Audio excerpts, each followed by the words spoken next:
नमस्ते बच्चों। तो इस वीडियो को बिल्कुल भी स्किप मत कीजिएगा। इसमें हम सारी बातें कर लेंगे कि क्या करना है और कैसे करना है। तो हमारा 12th फिजिक्स का 70 नंबर का एग्जाम 30 मार्च को है, ठीक है, और ये हमारे 9 यूनिट्स हैं, ठीक है।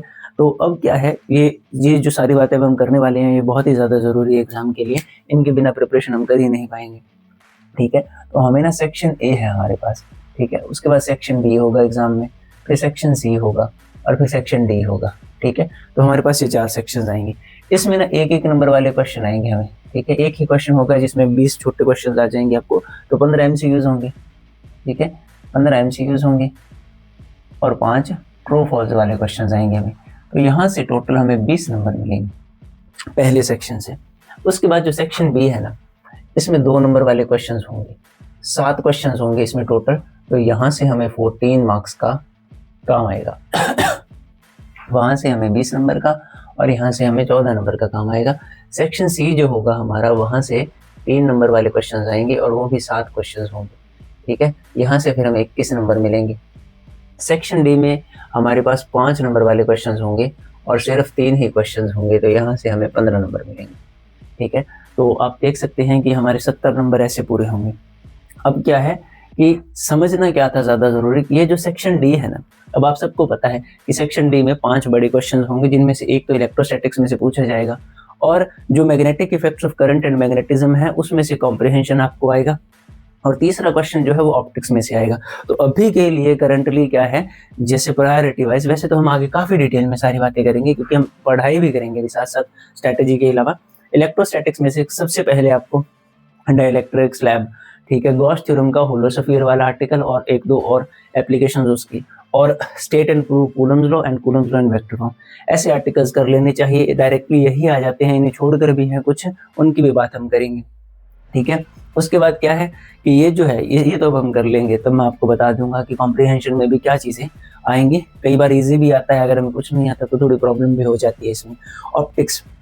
ऑप्टिक्स में कंपाउंड माइक्रोस्कोप, एस्ट्रोनॉमिकल टेलीस्कोप, ठीक है, सरफेस वाले आर्टिकल्स आपको बताए थे, YDC आपको बताया था, और लेंस मेकर फॉर्मूला है। तो ऐसे आर्टिकल्स, ऐसे टॉपिक्स आपको कर लेने चाहिए। यानी कुल मिला के क्या है कि ये जो नंबर है ना, 15 नंबर, ये हम इजीली स्कोर कर लेंगे, ये हमारे नहीं जाएंगे। ज़्यादातर बच्चों का इनमें नुकसान नहीं होता। मैंने 8 सालों में यही देखा है कि ज़्यादातर बच्चों का इन 15 नंबरों में नुकसान नहीं होता। अब क्या है कि इनके बारे में हम बात करेंगे, ठीक है। पर ये जो सेक्शन ए है, जहाँ पर MCQs होंगे, इनमें भी ज़्यादा नुकसान नहीं होता बच्चों का, कई बार गलत हो जाते हैं। और ये भी, इस सेक्शन ए और सेक्शन डी को हम एक साइड में रखते हैं क्योंकि वो मैं करवा दूंगा आपको, अभी करवा दूंगा। अब दूसरा जो सेक्शन है ना हमारा, वो है सेक्शन बी, सेक्शन सी। इसमें 2 नंबर वाले और 3 नंबर वाले क्वेश्चन आएंगे। यहीं पर प्रॉब्लम होती है बच्चों को, ठीक है, यहीं पर प्रॉब्लम होती है क्योंकि 3 नंबर में बड़े क्वेश्चंस आएंगे, थ्योरी क्वेश्चंस काफी बड़े होंगे, उन्हें करने में ही सारा टाइम हमारा चला जाता है। अब क्या है कि हमारे पास 2 नंबर वाले 7 क्वेश्चंस हैं, ठीक है। 7 में से 3 जो होंगे हमें न्यूमेरिकल्स ही आएंगे, ठीक है। तो 3 न्यूमेरिकल्स तो 2 नंबर वाले क्वेश्चंस में से आ जाएंगे। उसके बाद जो 3 नंबर वाले क्वेश्चंस हैं, यानी कि सेक्शन सी है, उसमें भी टोटल 7 क्वेश्चन और 3 हमें क्या जाएंगे, न्यूमेरिकल आ जाएंगे, यानी कि 3 न्यूमेरिकल यहाँ से आएंगे। तो कुल मिला के हमें 6 न्यूमेरिकल्स आएंगे, ठीक है। और इन यहाँ से 6 नंबर बनेंगे हमारे, ठीक है, और यहाँ से 9 नंबर बनेंगे हमारे, यानी कि ऑलमोस्ट 14 नंबर के जो होंगे हमारे न्यूमेरिकल्स रहेंगे, ठीक है। अब क्या है कि जैसे जो बड़े और खराब यूनिट है, ये इसीलिए लिख रखा है मैंने। इलेक्ट्रोस्टैटिक्स में से 12 नंबर का काम आएगा, ठीक है। करंट इलेक्ट्रिसिटी में से 7 नंबर का काम आएगा। मैग्नेटिक इफेक्ट्स ऑफ करंट में से फिर हमें 12 नंबर का काम आएगा। इलेक्ट्रोमैग्नेटिक इंडक्शन में से फिर 7 नंबर का काम आएगा। इलेक्ट्रोमैग्नेटिक वेव में से हमें 3 नंबर का काम आएगा। ऑप्टिक्स में हमें 13 नंबर का काम आएगा। डुअल नेचर ऑफ मैटर में हमें 4 नंबर का काम आएगा, ठीक है। एटम्स एंड न्यूक्लियाई में हमें 7 नंबर का काम आएगा। इलेक्ट्रॉनिक डिवाइसेस से हमें 5 नंबर का काम आएगा, ठीक है। तो ये है सारा। अब क्या है जो ज़्यादा ज़रूरी बात है आपके समझने वाली, कि ये जो आप सेक्शन देख रहे हो ना, पहले 5 यूनिट्स, ये सारे इलेक्ट्रोमैग्नेटिज्म के अंडर आते हैं, ठीक है। तो ये काफ़ी अच्छे से डिज़ाइन किए गए हैं। तो हमें पता है कि मूविंग चार्ज होगा, ठीक है, या इलेक्ट्रॉन्स फ्लो करेंगे तभी करंट आएगा, ठीक है। करंट के बाद, जैसे करंट के अराउंड ही मैग्नेटिक फील्ड प्रोड्यूस होगी, चेंजिंग मैग्नेटिक फील्ड और मैग्नेटिक फ्लक्स इंड्यूस करेगा करंट को, इलेक्ट्रोमैग्नेटिक इंडक्शन आ जाएगी, फिर लास्ट में वेव्स बढ़ेगी हम। तो ये इंटरकनेक्टेड है। तो अगर आपने इसे छोड़ा तो फिर आप बाकी में आपकी अंडरस्टैंडिंग नहीं होगी, और बिना अंडरस्टैंडिंग के ये क्वेश्चंस भी आप नहीं कर पाओगे, और इनमें भी आपको प्रॉब्लम थोड़ी जो है वो हो जाएगी। उसके बाद जो दूसरा सेक्शन बचता है ना हमारा, वो ये है, ऑप्टिक्स वाला दूसरी ब्रांच। अब इसमें हमारे पास रे ऑप्टिक्स भी है और इसमें हमारे पास वेव ऑप्टिक्स भी है, ठीक है। ये सबसे बड़ी और काफ़ी ज़्यादा खतरनाक है। ऑप्टिक्स पर हम एक डेडिकेटेड वीडियो रखेंगे, पूरी अभी रखेंगे, आज ही सारी वीडियोज़, आज शाम तक या कल सुबह तक आपको सारी वीडियोज़ मिल जाएंगी, ठीक है।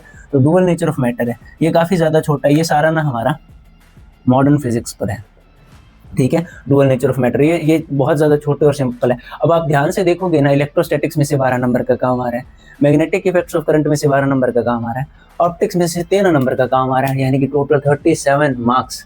37 नंबर तो हमारे सिर्फ 3 यूनिट से बनेंगे, 70 का तो एग्जाम है हमारा, यानी कि ऑलमोस्ट 53% जो है, ऑलमोस्ट 53% काम सिर्फ हमारा 3 ही यूनिट्स से आएगा, यानी कि जो बड़ा काम है वो बहुत, ठीक है, ज़्यादा ज़रूरी है। ये जो है यही पहले हमें करना चाहिए, बाकी तो हम कर देंगे आपको। तो हम अभी पढ़ाई भी करेंगे। अब क्या है हमारे पास एक छोटी सी और बात जो आपको बतानी थी न्यूमेरिकल्स के बारे में। जैसे इलेक्ट्रोस्टैटिक्स में से क्या होगा कि इसमें 2 नंबर का एक न्यूमेरिकल आएगा, फिर करंट इलेक्ट्रिसिटी में क्या होगा, इसमें भी 2 नंबर का एक न्यूमेरिकल आएगा, ठीक है।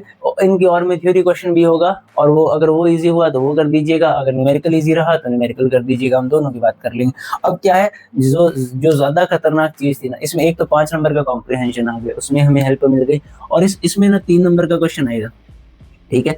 3 नंबर का क्वेश्चन आएगा, वो थ्योरी भी हो सकता है और में न्यूमेरिकल भी हो सकता है, होगा न्यूमेरिकल और थ्योरी क्वेश्चन भी होगा। अब मान लीजिए यहाँ काफ़ी बड़ा आर्टिकल आ गया, आप कैसे करोगे, पैरेलल कंडक्टर्स वाला आर्टिकल है, इसमें भी एक्सियल इक्वेटोरियल है, आपको पता है कि कम से कम 15 से 20 इंपॉर्टेंट आर्टिकल्स बन जाएंगे, शंट वाला आ सकता है, कई काफ़ी सारी चीज़ें आ सकती है। जैसे ऐसा नहीं बोला जा सकता कि एग्जैक्टली ये कर लो, ये बताया जा सकता है कि इन 10 आर्टिकल्स में से, इन 10 टॉपिक्स में से कोई एक पूछा जा सकता है। अगर आपको ऐसा है कि एग्जैक्टली हमें पेपर ही मिल जाए, तो ऐसा नहीं होगा। आपके स्कूल वाले टीचर नहीं बता सकते, पंजाब में कोई टीचर नहीं बता सकते, ऐसे लीक थोड़ी होते हैं एग्जाम। ये होता है कि हाँ इनमें से पक्का आएगा, इनमें से आएगा, उसमें प्रायोरिटी सेट कर लीजिए आप कि ना ये मैं पहले कर लूंगा, फिर मैं ये कर लूंगा, फिर मैं ये कर लूंगा। तो हमने जब केमिस्ट्री की वीडियो बनाई थी ना 20 तारीख को आंसर की वाली, तो उसमें लास्ट में हमने बताया था कि आप ये टॉपिक्स कर लीजिए, तब तक हम आपके लिए वीडियोस ले आएंगे, क्योंकि बीच में आपको पता है मैथ का एग्जाम भी था बच्चों। अब क्या है, मुझे पूरी उम्मीद है कि आपने वो कर लिए होंगे, अगर नहीं भी किए तब भी आप पास हो जाओगे आराम से। जिनको कुछ भी नहीं आता वो भी 40 से ज़्यादा नंबर ले जाएंगे, ठीक है, और जिनको कुछ आता है वो तो अच्छा स्कोर करेंगे ही करेंगे। इसमें भी 3 नंबर का न्यूमेरिकल आएगा, और वो काफ़ी सिंपल आता है, कई बार बहुत सिंपल न्यूमेरिकल होता है। थ्योरी क्वेश्चन अगर हम करेंगे तो काफ़ी ज़्यादा लेंथी हो जाएगा, बड़ा हो जाएगा, उसे याद करना भी मुश्किल होगा, ठीक है। इंडक्शन वाला ये जो टॉपिक है हमारा, यूनिट है हमारा, इसमें भी 3 नंबर का न्यूमेरिकल, इसमें भी एक न्यूमेरिकल आएगा और इसमें भी एक न्यूमेरिकल आएगा। ऑप्टिक्स में से भी 3 नंबर का एक न्यूमेरिकल आएगा, ठीक है। यानी कि जो खतरनाक यूनिट्स हैं हमारे, ठीक है, जिनमें खतरनाक बड़े क्वेश्चन थे, उन सभी में से क्या आ रहा है, एक न्यूमेरिकल आ रहा है, ठीक है। इसलिए आपने बोला था कि न्यूमेरिकल्स पर एक डेडिकेटेड वीडियो, एक सेपरेट वीडियो रखना, वो भी हम रखेंगे। दूसरा, मैं आपको जब चैप्टर बता रहा हूँ, जब हम ये चैप्टर कर रहे होंगे, तब भी हम बात कर लेंगे न्यूमेरिकल्स की, जो भी आ सकते हैं, ठीक है। अब क्या है, ये हमें समझ आ गई, ठीक है। और ये जो डुअल नेचर है ना, इसमें से लास्ट हमारा न्यूमेरिकल आएगा, 2 नंबर का एक न्यूमेरिकल, तो ये 3 न्यूमेरिकल हमारे यहाँ से आएंगे, तो ये हमें समझ आ गया। तो न्यूमेरिकल्स के 15 नंबर नहीं जाएंगे, वो हम कर देंगे, ठीक है। काफ़ी सारे न्यूमेरिकल्स हम प्रैक्टिस करेंगे, ये भी आपके नहीं जाएंगे, और इनके लिए तो मैं आपको बेस करवाने ही वाला हूँ, यानी कि ऑलमोस्ट 50 नंबर तो हमारे आ सकते हैं, अगर आपने सारी वीडियो देखी है और आगे भी सारी वीडियोज़ देखी है, ठीक है, जो बनने वाली हैं अभी, तो ठीक है, ये क्वेश्चंस और ये क्वेश्चंस भी आप सॉल्व कर पाओगे, तो आप अच्छा स्कोर कर पाओगे, यानी कि। तो चलिए अब हम शुरू करते हैं डायरेक्टली हमारा इलेक्ट्रोस्टैटिक्स, जो कि बहुत ही ज़्यादा ज़रूरी है हमारे लिए, ठीक है। अगर आपने इलेक्ट्रोस्टैटिक्स नहीं किया और इलेक्ट्रोस्टैटिक्स में आपकी जो समझ बनने वाली है वो नहीं बनी, तो आगे इन सभी यूनिट्स में आपको बहुत ज़्यादा प्रॉब्लम होगी। तो मैं आपको जो करवाऊँ, जैसे जैसे करवाऊँ, एक कॉपी पर नोट करते जाइए, आपकी रिवीजन हो जाएगी, फिर हम डायरेक्टली सीधा जो है क्वेश्चंस लगा लेंगे। अब हम सारा कुछ तो नहीं कर सकते, बस जो बेसिक चीज़ें और जो बहुत ज़्यादा ज़रूरी चीज़ें हैं उनकी बात हम कर सकते हैं आराम से। तो जब हम इलेक्ट्रोस्टैटिक्स देखेंगे, ठीक है, तो इलेक्ट्रोस्टैटिक्स ये बहुत ही ज़्यादा ज़रूरी है, इलेक्ट्रोस्टैटिक्स, ठीक है। इलेक्ट्रोस्टैटिक्स मतलब चार्जेस एट रेस्ट, ये हमें पता है। अब ना ज़रूरी क्यों है, क्योंकि मैंने आपको कहा था कि ये 5 यूनिट्स जो हैं हमारे इलेक्ट्रोमैग्नेटिज्म के हैं। स्टार्टिंग चैप्टर क्या है, चार्जेस एट रेस्ट, तो चार्ज को रेस्ट पर मानकर हम काम करेंगे। जैसे अब क्या है, जैसे मान लीजिए कोई भी चार्ज है, पॉजिटिव या नेगेटिव कोई भी चार्ज है, अगर ये रेस्ट पर है ना, ठीक है, तो इसके अराउंड सिर्फ इलेक्ट्रिक फील्ड होगी, तो इसके अराउंड सिर्फ क्या होगी, इलेक्ट्रिक फील्ड, ये आपको याद रखनी है बात है, ठीक है। उसके बाद मान लीजिए ये मोशन में है, मतलब ना ये नॉर्मली मूव कर रहा है और वो यूनिफॉर्म मोशन है। हमें पता है कि ये ना अचानक से स्पीड अप कर रहा है ना डाउन। तो यूनिफॉर्म मोशन में क्या होगा, इसके पास इलेक्ट्रिक फील्ड भी होगी, इसके पास करंट भी होगा, और अगर करंट है तो इसके पास मैग्नेटिक फील्ड भी होगी। ठीक है, तो ये बात हमें समझ आ गई। उसके बाद मान लो ये जो चार्ज है हमारा, ये एक्सेलरेटेड मोशन में है, यानी कि स्पीड अप हो रहा है। ठीक है, अचानक से इसकी स्पीड जो है वो ज़्यादा हो रही है, तो इस केस में भी इसके पास इलेक्ट्रिक फील्ड तो होगी, क्योंकि चार्ज है, मूव किया तो करंट होगा, करंट है तो मैग्नेटिक फील्ड होगी। पर एक्सेलरेटेड चार्ज्ड पार्टिकल एक अलग चीज़ देगा हमें, वो होती है इलेक्ट्रोमैग्नेटिक वेव। ये इलेक्ट्रोमैग्नेटिक वेव्स को भी जो है एमिट करेगा। तो ये तो हमें समझ आ गया, ये हमें याद भी रखना है। तो इलेक्ट्रोस्टैटिक सारा किस पर है, चार्ज पर। अब ये चार्ज क्या है, ये एक बेसिक प्रॉपर्टी है मैटर की, जिसके कारण मैटर जो है इंटरेक्ट करता है, फोर्सेस एक्सर्ट करता है और फोर्सेस फील करता है। तो चार्ज हमें पता है हमारे पास दो होंगे, पॉजिटिव और negative, like repel unlike attract, ये सब हमें पता है। ठीक है, अब चार्ज की यूनिट्स हैं, आपको ज्यादा जरूरी इसकी प्रॉपर्टीज है, इसकी प्रॉपर्टीज आ सकती है। चार्ज की प्रॉपर्टीज बताओ। ठीक है, जैसे चार्ज की प्रॉपर्टी हमें पता है एडिटिविटी ऑफ चार्ज है। ठीक है, मैं लिखूंगा तो एडिटिविटी ऑफ चार्ज है। ठीक है, क्वांटाइजेशन ऑफ चार्ज है, कंजर्वेशन ऑफ चार्ज है, इनवेरियंस ऑफ चार्ज है। तो ये सारी चार्ज की जो है प्रॉपर्टीज है। अब हमारे पास क्या है, जैसे 2 नंबर में डायरेक्टली आ सकता है क्वांटाइजेशन ऑफ चार्ज क्या है।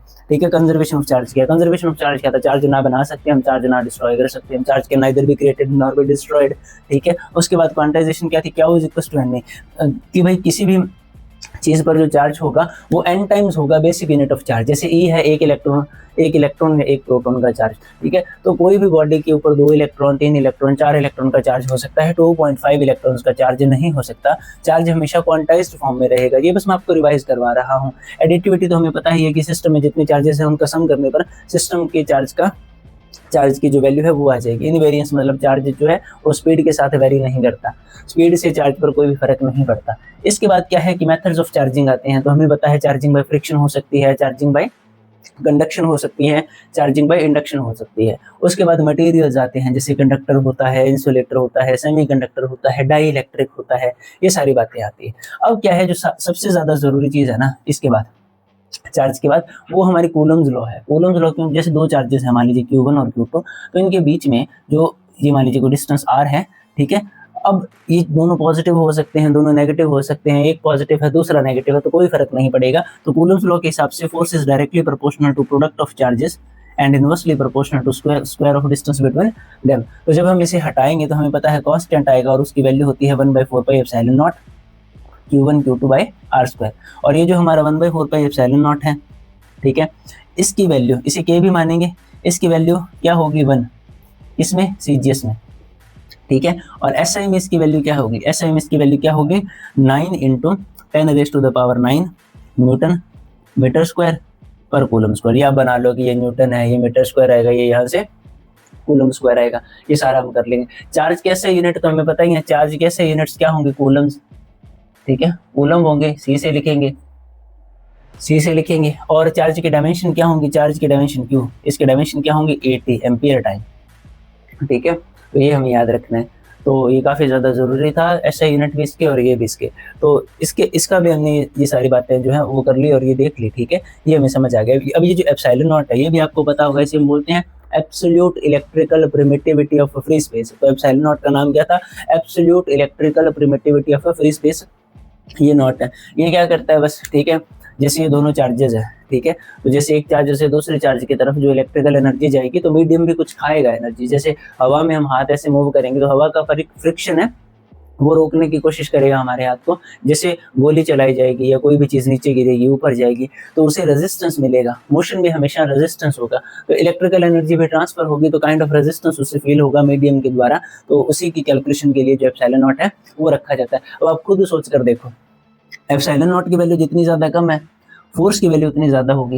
यानी इन दोनों के बीच में इलेक्ट्रिकल एनर्जी के कारण जो फोर्स बनेगा वो उतना ही ज्यादा होगा जितना ज्यादा कम होगा एप्सिलॉन नॉट। ठीक है, और इसकी वैल्यू होती है जो आपको याद रखनी चाहिए 8.85 × 10⁻⁻12 Newton metre square per coulomb square. ठीक है, नहीं इसके यूनिट्स थोड़ी अलग होंगे, इसके यूनिट एप्सिलॉन नॉट के लिए पलट जाएंगी, coulomb square per Newton metre square. आप ऐसा भी लिख सकते हो और इनवर्स वाले फॉर्मेट में भी लिख सकते हो। तो ये हमारा इलेक्ट्रोस्टैटिक्स का जो बेसिक काम है वो हो गया, हमें चार्ज के बारे में पता चल गया, ठीक है, हमें फोर्स के बारे में पता चल गया। उसके बाद ESU, EMU ये सारी आती है, वो इन पर मैं पहले वीडियो बना चुका हूँ, अगर आप चाहो तो इलेक्ट्रोस्टैटिक्स की वो वीडियो देख लो, वो भी आपको मिल जाएगी चैनल पर। हमने ये बात कर ली और हमने ये बात कर ली। इसके बाद सुपरपोजिशन प्रिंसिपल आता है, पर हमें उसकी ज़रूरत नहीं है इतनी, ठीक है। तो हम आगे चलते हैं हमारी मेन बात पर। ये मेरे साथ आप नोट करते जाइए सारी चीज़ें। तो हम सही कर रहे हैं, पर फिर भी आपको अपने नोट्स के साथ जो है क्रॉस चेक कर लेना चाहिए कि क्या हमने सही वैल्यूज़ जो है वो लिख रखी हैं। बेसिकली हमने सही वैल्यूज़ लिखी होंगी, ठीक है, पर कभी इतनी ज़्यादा स्पीड हम काम करते हैं तो छोटी मोटी मिस्टेक जो है वो हो जाती है, तो आपका 0% नुकसान भी ना हो, इसलिए आपको अपने जो स्कूल या ट्यूशन वाले नोट्स हैं वो साइड में रखने चाहिए, बाकी गलती नहीं होगी, ठीक है। तो ये है फोर्स। तो फोर्स के बारे में हमने बात कर ली। अब ये जो चार्ज होगा ना, चार्ज के अराउंड क्या होगी, हमेशा एक स्पेस होगी जिसमें हम चार्ज का इफेक्ट फील कर सकते हैं, या कोई दूसरा चार्ज इस चार्ज के कारण इफेक्ट फील कर सकता है। इसे हम बोलेंगे इलेक्ट्रिक फील्ड है ये हमारे चार्ज की। ये क्या है, इलेक्ट्रिक फील्ड है हमारे चार्ज की। तो electric field is a space around a charge in which its effect can be felt by any other charge. इसके बाद क्या है, इलेक्ट्रिक फील्ड इंटेंसिटी आएगी। तो जहां भी ये शब्द इंटेंसिटी आता है ना, इलेक्ट्रिक फील्ड इंटेंसिटी, वहां पर क्या है, ठीक है। तो जहां भी शब्द आता है इलेक्ट्रिक फील्ड इंटेंसिटी आता है जहां भी, वहां पर फोर्स की बात होती है। तो इस इंटेंसिटी का मतलब क्या है कि अगर यहाँ पर कोई पॉइंट है, ठीक है, तो उस पॉइंट पर अगर कोई चार्ज रखेंगे तो वो चार्ज, इस चार्ज के कारण कितना फोर्स जो है फील करेगा। Electric field intensity eight a point is strength of electric field at that point और force experienced by any other charge at that point। तो इलेक्ट्रिक फील्ड का फॉर्मूला जो होगा वो ये लिखा जाएगा, फोर्स अपॉन चार्ज। अब क्या है जो बहुत ही ज्यादा जरूरी बात है, ये जो चार्ज है ना, चार्ज को हम क्यू से लिखेंगे, ठीक है। चार्ज के ऐसे यूनिट्स जो है वो कूलम्स हैं, ये हमने देख लिए। अब चार्ज जो है, ठीक है, और ये यूनिट्स जो है वो इसके ESU और EMU है, ठीक है, ये भी हमने देख लिया। चार्ज के बारे में और क्या बात करनी चाहिए हमें, चार्ज स्केलर है। चार्ज क्या है, चार्ज एक स्केलर क्वांटिटी है। इसके अलावा चार्ज के बारे में और क्या हमें पता होना चाहिए कि चार्ज का जो फॉर्मूला है I=QT, यहाँ से भी हम निकाल सकते हैं, और यहाँ से डायमेंशंस निकालेंगे, चार्ज के जो डायमेंशंस होंगे वो निकलेंगे 80, ये आपको बता दिया। तो चार्ज के बारे में ये बेसिक बातें हमें पता होनी चाहिए। दूसरा, फिर चार्ज की प्रॉपर्टीज हमें पता होनी चाहिए, तो प्रॉपर्टीज भी मैंने आपको बता दी, ठीक है। उसके बाद जैसे कूलम्स लॉ था, ये आपको डायरेक्टली आ सकता है, ठीक है, 5 नंबर में भी आ सकता है। इसकी वेक्टर फॉर्म भी आती है, वो हम नहीं करेंगे, हम इन वेक्टर फॉर्म पर वीडियो पड़ी है चैनल पर, तो वो आप जाकर देख सकते हो, वहां से आपका ये सारा डाउट जो है वो हो जाएगा। अगर हुआ तो लास्ट में कर लेना वेक्टर फॉर्म, बिल्कुल लास्ट में, अगर सारी चीजें हो जाए। ऐसे मत करो, ऐसे मेरे साथ वीडियो में रहो आप एक बार, ठीक है। तो अब क्या है कि इलेक्ट्रिक फील्ड के बारे में बात कर रहे थे। इलेक्ट्रिक फील्ड वो होगी फोर्स अपॉन Q0, यहाँ पर हमारा टेस्ट चार्ज होगा, ठीक है। तो इलेक्ट्रिक फील्ड जो है ना, ये रही, ठीक है, इलेक्ट्रिक फील्ड का फॉर्मूला। इलेक्ट्रिक फील्ड आ गई, इलेक्ट्रिक फील्ड का फॉर्मूला आ गया। इलेक्ट्रिक फील्ड स्पेस है, इलेक्ट्रिक फील्ड के यूनिट क्या होंगे, न्यूटन फोर्स, और नीचे चार्ज न्यूटन पर कूलम, ऐसा लिख दीजिए या आप ऐसा लिख दीजिए, ठीक है।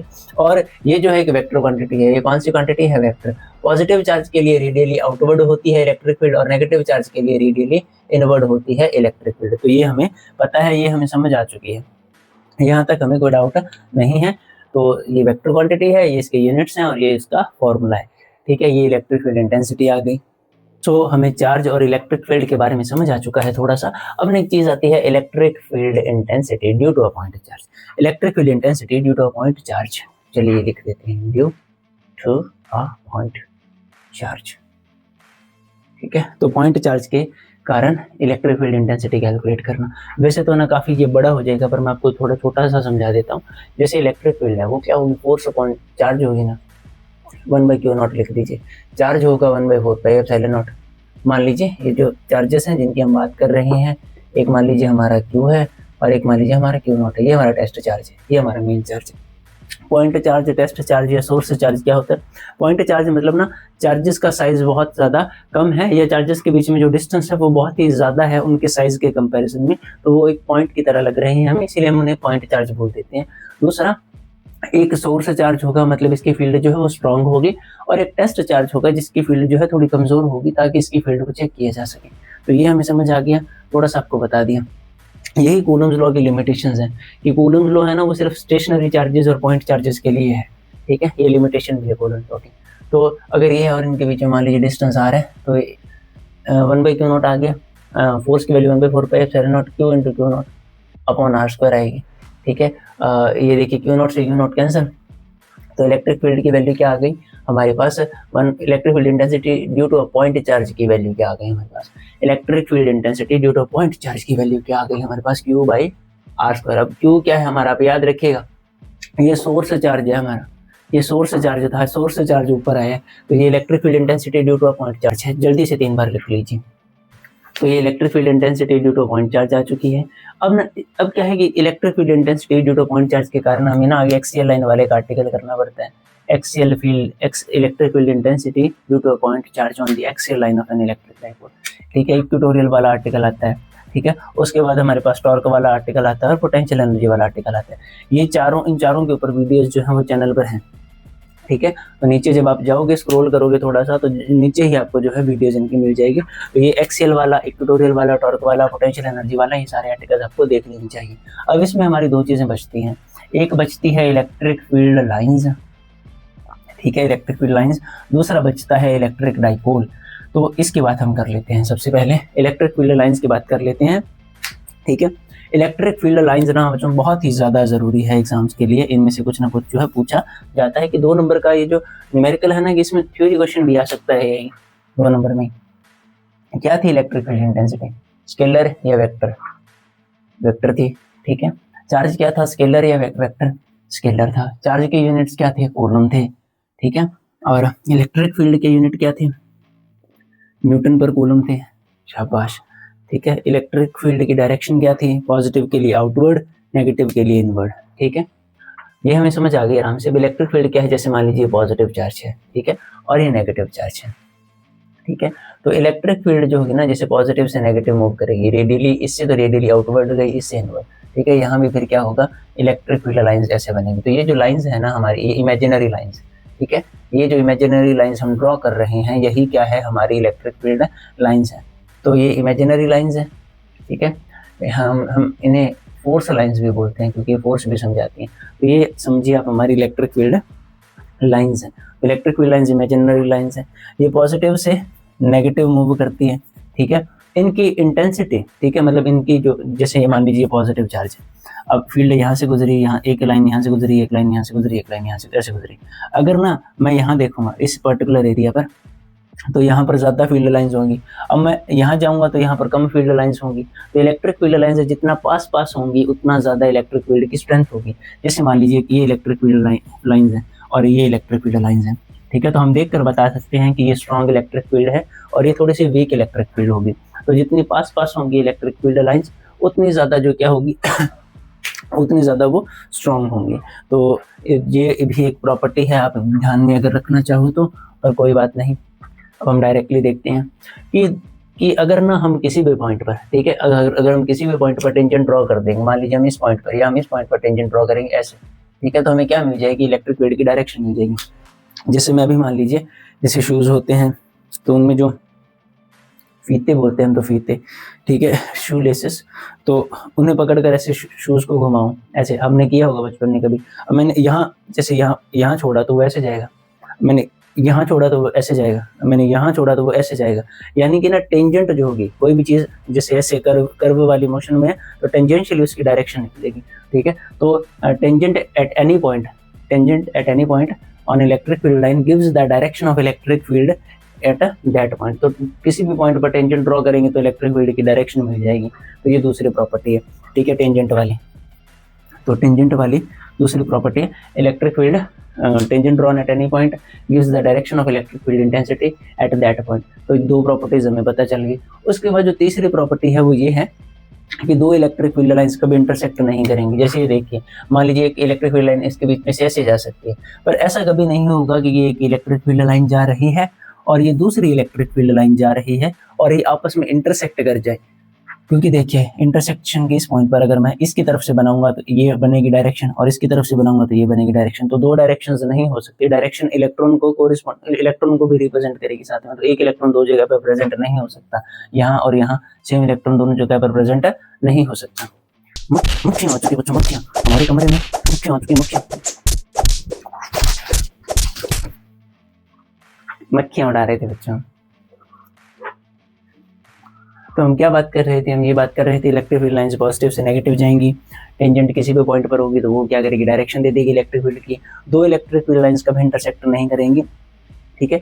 Two electric field lines can never intersect each other because at the point of intersection there are two directions of electric field intensity which is not possible। तो ये आपको याद रखना है कि दो इलेक्ट्रिक फील्ड लाइंस कभी इंटरसेक्ट नहीं करेंगी, ठीक है, इंटरसेक्शन वाली प्रॉपर्टी ये आगे। उसके बाद क्या है कि जो कंडक्टर होगा ना, हमेशा उसके सरफेस के परपेंडिकुलर होंगी इलेक्ट्रिक फील्ड लाइंस। हमेशा कोई भी कंडक्टर जो होगा उसके सरफेस के हमेशा इलेक्ट्रिक फील्ड लाइंस क्या रहेंगी, परपेंडिकुलर रहेंगी, ये भी हमें याद रखना है। उसके बाद क्या है कि ये जो इलेक्ट्रिक फील्ड लाइंस है ना, ये डाइलेक्ट्रिक्स के थ्रू पास कर सकती है, डाइलेक्ट्रिक्स के थ्रू पास कर सकती हैं, ठीक है। बस उनकी स्ट्रेंथ कम हो जाएगी। जैसे ये डाइलेक्ट्रिक है हमारा, ठीक है, मान लीजिए एक तरफ पॉजिटिव चार्ज है, मान लीजिए इस तरफ नेगेटिव चार्ज है और इस तरफ पॉजिटिव चार्ज है, तो इलेक्ट्रिक फील्ड लाइन इनमें से गुजरेगी, तो फिर क्या होगा, ये गुजर तो जाएगी पर इसकी इंटेंसिटी कम हो जाएगी। यानी कि कुल मिलाकर इलेक्ट्रिक फील्ड इंटेंसिटी जो है वो कम हो जाएगी अगर इलेक्ट्रिक फील्ड जो होगी डाइलेक्ट्रिक से क्रॉस करेगी, गुजरेगी उनके अंदर से, तो इलेक्ट्रिक फील्ड की स्ट्रेंथ कम हो जाएगी, समझाने के लिए बस आपको, ठीक है। और मान लीजिए कंडक्टर है, कंडक्टर के अंदर इलेक्ट्रिक फील्ड जो होगी वो जीरो होगी, कंडक्टर के अंदर जो इलेक्ट्रिक फील्ड होगी वो जीरो होगी, कंडक्टर के सरफेस की हमेशा क्या निकलेगी, ऐसे परपेंडिकुलर निकलेगी। तो इलेक्ट्रिक फील्ड लाइन की प्रॉपर्टीज हमें समझ आ चुकी है, काफी ज्यादा जरूरी थी, दोबारा देख लेते हैं। पॉजिटिव से नेगेटिव जाएंगी, ये इमेजिनरी लाइंस है, कंटिन्यूअस कर्व्स की फॉर्म्स में है ये, ठीक है, ये कर्व्स की फॉर्म में। और दूसरा देखिए, अगर ये ऐसे जाती और फिर वापस ऐसे आ जाती है तो हम इसे बोलते हैं कि ये कंटिन्यूअस लूप है, ठीक है, ये लूप है, पर ये लूप नहीं है, ठीक है। ये पॉजिटिव से तो गई है नेगेटिव की तरफ, पर नेगेटिव से वापस पॉजिटिव नहीं आई, तो इलेक्ट्रिक फील्ड लाइंस जो है वो लूप्स नहीं बनाती, पर मैग्नेटिक फील्ड लाइंस जो है वो लूप्स बनाती हैं, ये बस कंटिन्यूअस कर्व्स बनाती हैं, ठीक है। इमेजिनरी लाइंस है in the form of continuous curve from positive to negative charge, ठीक है।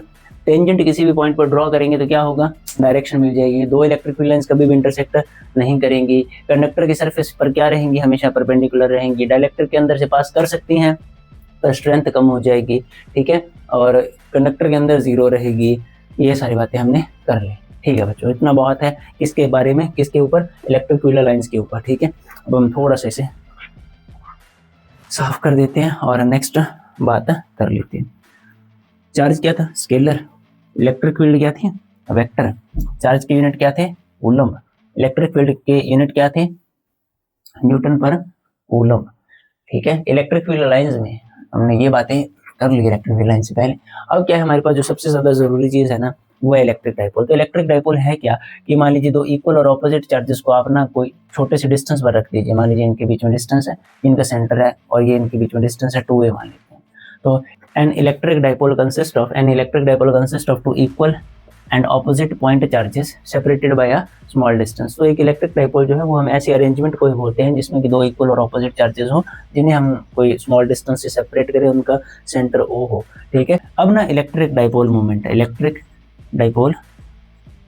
डाइपोल मोमेंट, जैसे इलेक्ट्रिक फील्ड थी वो बस स्पेस थी, इलेक्ट्रिक फील्ड इंटेंसिटी उस फील्ड में कोई भी एक सिंगल पॉइंट पर जोर था, तो सेम इलेक्ट्रिक डाइपोल मोमेंट जो है वो इलेक्ट्रिक डाइपोल का जोर है। तो ये तो इलेक्ट्रिक डाइपोल है, और इलेक्ट्रिक डाइपोल मोमेंट क्या है, स्ट्रेंथ है इलेक्ट्रिक डाइपोल की। तो strength of electric dipole is known as electric dipole moment. और सो अब आप सब समझ गए होंगे कि उस मक्खी के साथ क्या हुआ है, ठीक है।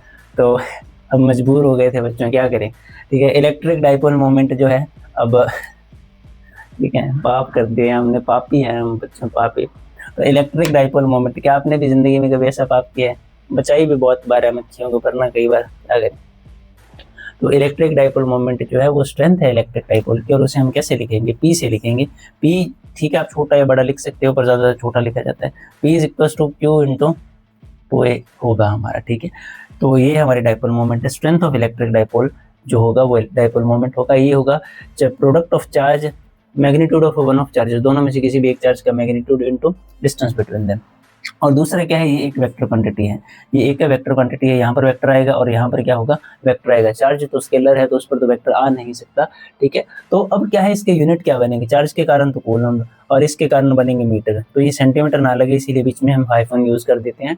तो डाइपोल मोमेंट के यूनिट क्या है, कूलम मीटर, ये हमें समझ आ गया। उसके बाद ठीक है, ये इसके डायरेक्शन जरूरी है, इसकी डायरेक्शन नेगेटिव टू पॉजिटिव, इसकी डायरेक्शन क्या है, नेगेटिव टू पॉजिटिव है। इलेक्ट्रिक डाइपोल मोमेंट की डायरेक्शन ये है, नेगेटिव टू पॉजिटिव। ये बहुत ही ज़्यादा ज़रूरी है, ये हमें याद रखना चाहिए।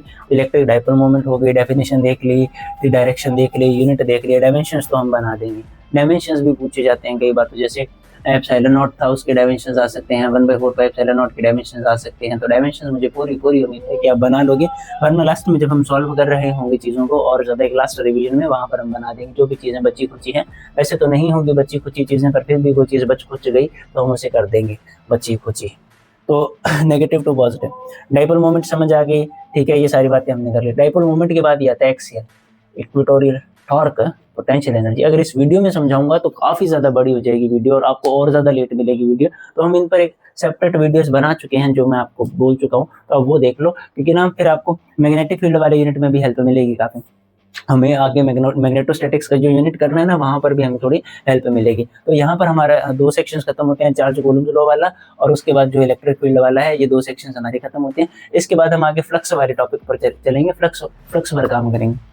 तो चार्ज देख लिया, इलेक्ट्रिक फील्ड के ऊपर बात कर ली, अब हम आएंगे इलेक्ट्रिक फ्लक्स पर। और इलेक्ट्रिक फ्लक्स जो है वो काफ़ी ज़्यादा ज़रूरी है। तो बस इलेक्ट्रिक फ्लक्स बेसिकली है क्या, जैसे कि मान लीजिए इलेक्ट्रिक फील्ड लाइंस जो है वो गुजर रही हैं ऐसे, तो किसी पर्टिकुलर एरिया में से मान लीजिए कितनी इलेक्ट्रिक फील्ड लाइंस गुजरेंगी, तो वो जो होगा इलेक्ट्रिक फ्लक्स होगा हमारा। यानी कि ये इलेक्ट्रिक फ्लक्स ना बस स्ट्रेंथ बताएगा इलेक्ट्रिक फील्ड की। तो मान लीजिए कोई एरिया में से अगर ज़्यादा इलेक्ट्रिक फील्ड लाइंस गुजरेंगी तो मतलब वहाँ पर इलेक्ट्रिक फील्ड इंटेंसिटी ज़्यादा है, कम गुजरेंगी मतलब इलेक्ट्रिक फील्ड इंटेंसिटी कम है। तो इलेक्ट्रिक फील्ड के जोर को ही हम किसी अलग नजरिए से देख रहे हैं। तो इलेक्ट्रिक फ्लक्स क्या है, स्ट्रेंथ ऑफ इलेक्ट्रिक फील्ड है, ठीक है। ऐसा भी आप समझ सकते हो, जितना ज्यादा फ्लक्स होगा उतनी ज्यादा क्या होगी, स्ट्रेंथ होगी इलेक्ट्रिक फील्ड की, आप ऐसा भी सोच सकते हैं, ठीक है। अब इसका जो फॉर्मूला है, अब इसे लिखेंगे फाई से, फाई के पैर में E is equal to electric field into area, electric field into area. तो हम इसे क्या लिखेंगे, phi is equal to electric field into area. अब देखिए इलेक्ट्रिक फील्ड जो है, ठीक है, और दूसरा मान लीजिए मैं आपको थोड़ा सा बताऊं तो इलेक्ट्रिक फ्लक्स जो है वो होगा इलेक्ट्रिक फील्ड इनटू एरिया, ठीक है।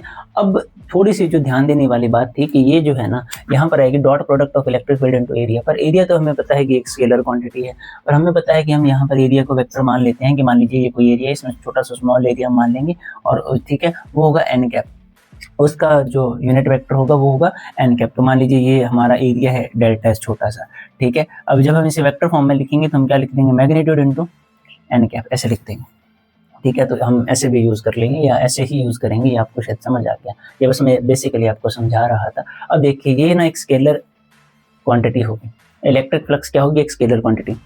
इलेक्ट्रिक फील्ड है, इलेक्ट्रिक फ्लक्स है क्या, number of electric field lines crossing area normally, crossing any area normally, ठीक है। तो कौन एरिया से नॉर्मली कितने इलेक्ट्रिक फील्ड लाइंस गुजर जाएंगी, उन्हीं के नंबर को मेजर को इलेक्ट्रिक फ्लक्स बोलेंगे। ये सारी बेसिक बातें हमने कर ली। ये स्केलर है, इसके यूनिट्स आ सकते हैं, कई बार पूछे गए हैं एग्जाम में। यूनिट में इलेक्ट्रिक फील्ड का क्या आएगा, न्यूटन पर कूलम, एरिया का क्या आएगा, मीटर स्क्वायर, तो सही करने पर न्यूटन मीटर स्क्वायर और कूलम जो होगा वो यूनिट होगा इलेक्ट्रिक फ्लक्स का, और ये कई बार एग्जाम्स में पूछा गया है। अब आगे के लिए भी बात करते हैं कि मैग्नेटिक फील्ड वाले चैप्टर में ना मैग्नेटिक फ्लक्स आएगा, ठीक है। वहां पर क्या होगा, फाई, ठीक है, एम लिख देंगे मैग्नेटिक फ्लक्स।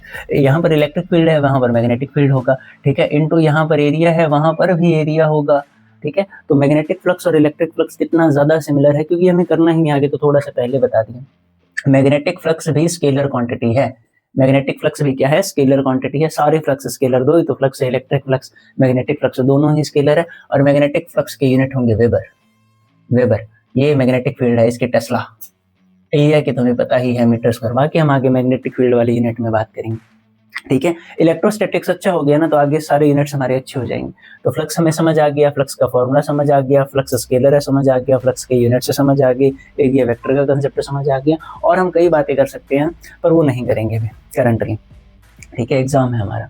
तो जहाँ ना हमने इतनी बातें कर ली, वहाँ थोड़ी सी बातें और कर लेते हैं। जैसे फ्लक्स के बारे में मैं आपको बता रहा था ना अभी, तो फ्लक्स अब छोटी सी चीज़ थोड़ी सी और ऐड कर लो इसमें। जैसे कि ना आपको पता ही है कि अगर मान लीजिए कि ये हमारा सोर्स चार्ज है, यहाँ पर कोई पर्टिकुलर एरिया है, तो कितनी फील्ड लाइंस जो है इससे गुजर रहे हैं। तो ये 3 चीज़ों पर डिपेंड करेगी। इलेक्ट्रिक फ्लक्स जो है ना, 5 होती है इलेक्ट्रिक फील्ड लाइंस की इंटेंसिटी पर, ठीक है, यानी कि ये पास पास है या दूर दूर है। और ये एरिया पर भी डिपेंड करेगा, कितना एरिया, अगर ज़्यादा एरिया होगा तो ज़्यादा फील्ड लाइंस गुजर जाएंगी, कम एरिया होगा तो कम फील्ड लाइंस गुजरेंगी, ठीक है। जैसे कि मान लीजिए एक ये फील्ड लाइन है और एक ये फील्ड लाइन है, ठीक है। अब हमें पता है इनकी स्ट्रेंथ ज़्यादा, इनके ई की वैल्यू ज़्यादा होगी, तो इलेक्ट्रिक फील्ड की स्ट्रेंथ पर ई पर फ्लक्स डिपेंड करेगा। अब मान लीजिए ये तो ये फिक्स कर दिया मैंने, ठीक है। अब एक ये एरिया है और एक ये एरिया है, तो हमें समझ आ गई कि ये एरिया ज़्यादा बड़ा तो इसमें से ज़्यादा फील्ड लाइंस गुजरेंगी तो ज़्यादा फ्लक्स होगा, ठीक है। अब ना देखिए कि मान लीजिए लाइंस गुजर कैसे रही हैं, जैसे ये एरिया है, लाइंस ऐसे गुजर रही हैं और एरिया ऐसे है, तो इसके अंदर से तो कोई लाइन पास ही नहीं होगी। अब मान लीजिए लाइंस ऐसे गुजर रही हैं और ये एरिया है, ठीक है, तो अब लाइंस पास होंगी ऐसे, तो यानी कि एंगल पर भी डिपेंड करेगा और हम लिखेंगे कॉस ऑफ थीटा। क्या क्या लिखेंगे? Cos of theta. इसी कारण तो ये डॉट प्रोडक्ट में आता है। तो ये हमें जो है समझ आ गया आराम से। तो अब हम इसे सही करके लिखेंगे ना, फाई ई क्या आएगा? ई ये कॉस थीटा आएगा। कांस्टेंट की वैल्यू 1 होती है यहाँ पर, प्रोपोर्शनैलिटी वाला जो हम रखते हैं। तो इतना हमें समझ आ गया। अब ना फ्लक्स मैक्सिमम कब होगा? जब थीटा क्या होगा? 0। इसीलिए ना एरिया में वेक्टर रखना जरूरी है। जैसे ये जो एरिया है, ठीक है, अब मान लीजिए यहाँ पर छोटा सा ऐसे वेक्टर रखना, नॉर्मल वेक्टर रखना क्यों जरूरी है? ताकि हमें ये पता चले ना कि एरिया कैसे है, एरिया की डायरेक्शन के, एरिया के नॉर्मली आउटवर्ड आएगा। मान लीजिए ऐसा है तो नॉर्मली आउटवर्ड आएगा, एन कैप ऐसे बाहर की तरफ निकलेगा, क्योंकि इलेक्ट्रिक फील्ड भी ऐसे जा रही है, तो दोनों पैरेलल है, दोनों पैरेलल है तो 0 एंगल, एंगल 0 कॉस 0 पर मैक्सिमम वैल्यू होगी। तो अगर एरिया ऐसा होगा और फील्ड लाइंस ऐसे आ रही हैं तो मैक्सिमम फ्लक्स मिलेगा हमें, ठीक है। फ्लक्स के ऊपर बात इसीलिए ज़्यादा कर रहे हैं ताकि आपको गॉस थ्योरम अच्छे से आ जाए। तो अगर 0 होगा तो फ्लक्स मैक्सिमम होगा। अब मान लीजिए यहाँ पर ऐसे लिखा जा सकता है, सारी चीज़ें लिखी जा सकती है। अब गॉस थ्योरम पर चलेंगे हम जल्दी। तो गॉस थ्योरम ना एक तो क्लोज्ड सरफेस के लिए होगी और इस क्लोज्ड सरफेस को हम गॉसियन सरफेस बोलेंगे। गॉस थ्योरम जो होगी वो ना सिर्फ क्लोज्ड सरफेस पर होगी, ऐसे नहीं कि मान लीजिए एक बंद कमरे के लिए गॉस थ्योरम है, अब छत नहीं है तो फिर गॉस थ्योरम नहीं है। मतलब ना क्लोज्ड सरफेस, बस ये सारा बंद होना चाहिए। और 3D होगा पक्का, तो ये तो सफियर होगा कोई, या मान लीजिए कोई क्यूब होगा, ठीक है, या मान लीजिए कोई सिलेंडर होगा। तो सिर्फ सफियर, क्यूब, क्यूबॉइड, सिलेंडर, तो यही चीजें होंगी। तो ये हमें समझ आ गया, फ्लक्स के बारे में सारी चीजें हमें जो है समझ आ गई। ये भी आ गया, ये भी आ गया। अब गॉस थ्योरम में क्या बताया आपको मैंने? अभी गॉस थ्योरम में मैंने आपको ये बताया कि जो सरफेस है या जो चीज हम यूज करने वाले हैं गॉस थ्योरम में, वो क्लोज्ड सरफेस होना चाहिए, ठीक है। और अब मान लीजिए क्लोज्ड सरफेस में क्या होगा, ठीक है, कि छोटा सा एरिया लिया हमने कोई, यहाँ पर अगर हम फ्लक्स देखेंगे तो उसके लिए डीएस यूज कर लेंगे, तो बार बार डीएस आएगा। तो फ्लक्स के लिए फॉर्मूला हम ये भी यूज कर सकते हैं, phi is equal to integration of E dot DS, ठीक है। अब देखिए ये इंटीग्रेशन का साइन आ गया। इंटीग्रेशन मैथ में मैंने आपको करवाई थी कि ये छोटे से एरिया का इंटीग्रेशन करेंगे तो सारे के लिए वैल्यूज मिल जाएंगे हमें, ठीक है। तो ये जो साइन है ये क्लोज्ड सरफेस के लिए, क्योंकि गॉसियन सरफेस बंद सरफेस ही होगा, बस ये गॉस की कंडीशन थी उसकी थ्योरम के लिए या उसकी लॉ के लिए। तो इलेक्ट्रिक फील्ड है, ठीक है, ये डॉट डीएस आ गया, तो ये फ्लक्स को ऐसे लिखेंगे। अब गॉस थ्योरम कहती क्या है कि जो मान लीजिए इसके सेंटर पर मैं चार्ज रख दूं, फ्लक्स को साफ कर देते हैं 2 मिनट। अब गॉस थ्योरम कहती क्या है, हम थोड़ा सा इसे दोबारा देख लेते हैं, इसे साफ कर।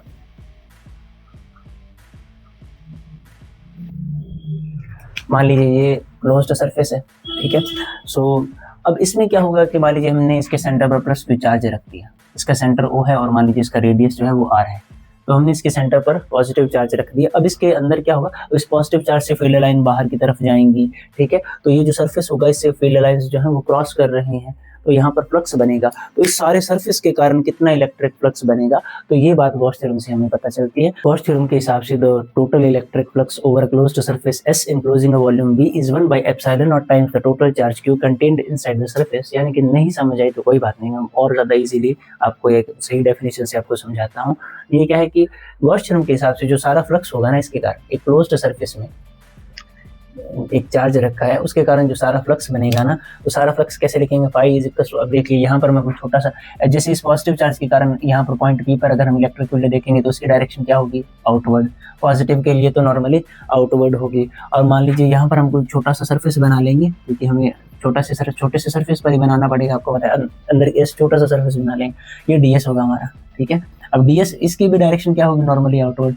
तो इलेक्ट्रिक फील्ड और एन कैप दोनों एक ही डायरेक्शन में है, ठीक है। तो टोटल फ्लक्स कैसे लिखा जाएगा, surface integral of electric field into DS, ठीक है। तो ये हम लिख देंगे phi is equal to integration of E dot DS. तो ये हमारा टोटल इलेक्ट्रिक फ्लक्स होगा। तो गॉस थ्योरम के हिसाब से टोटल इलेक्ट्रिक फ्लक्स, ठीक है, over closed surface S enclosing volume V in vacuum is 1 by epsilon naught times, is 1 by epsilon naught times. तो ये सारा टोटल फ्लक्स जो है वो होगा 1 by epsilon naught times into total charge, क्या है total charge Q inside the surface.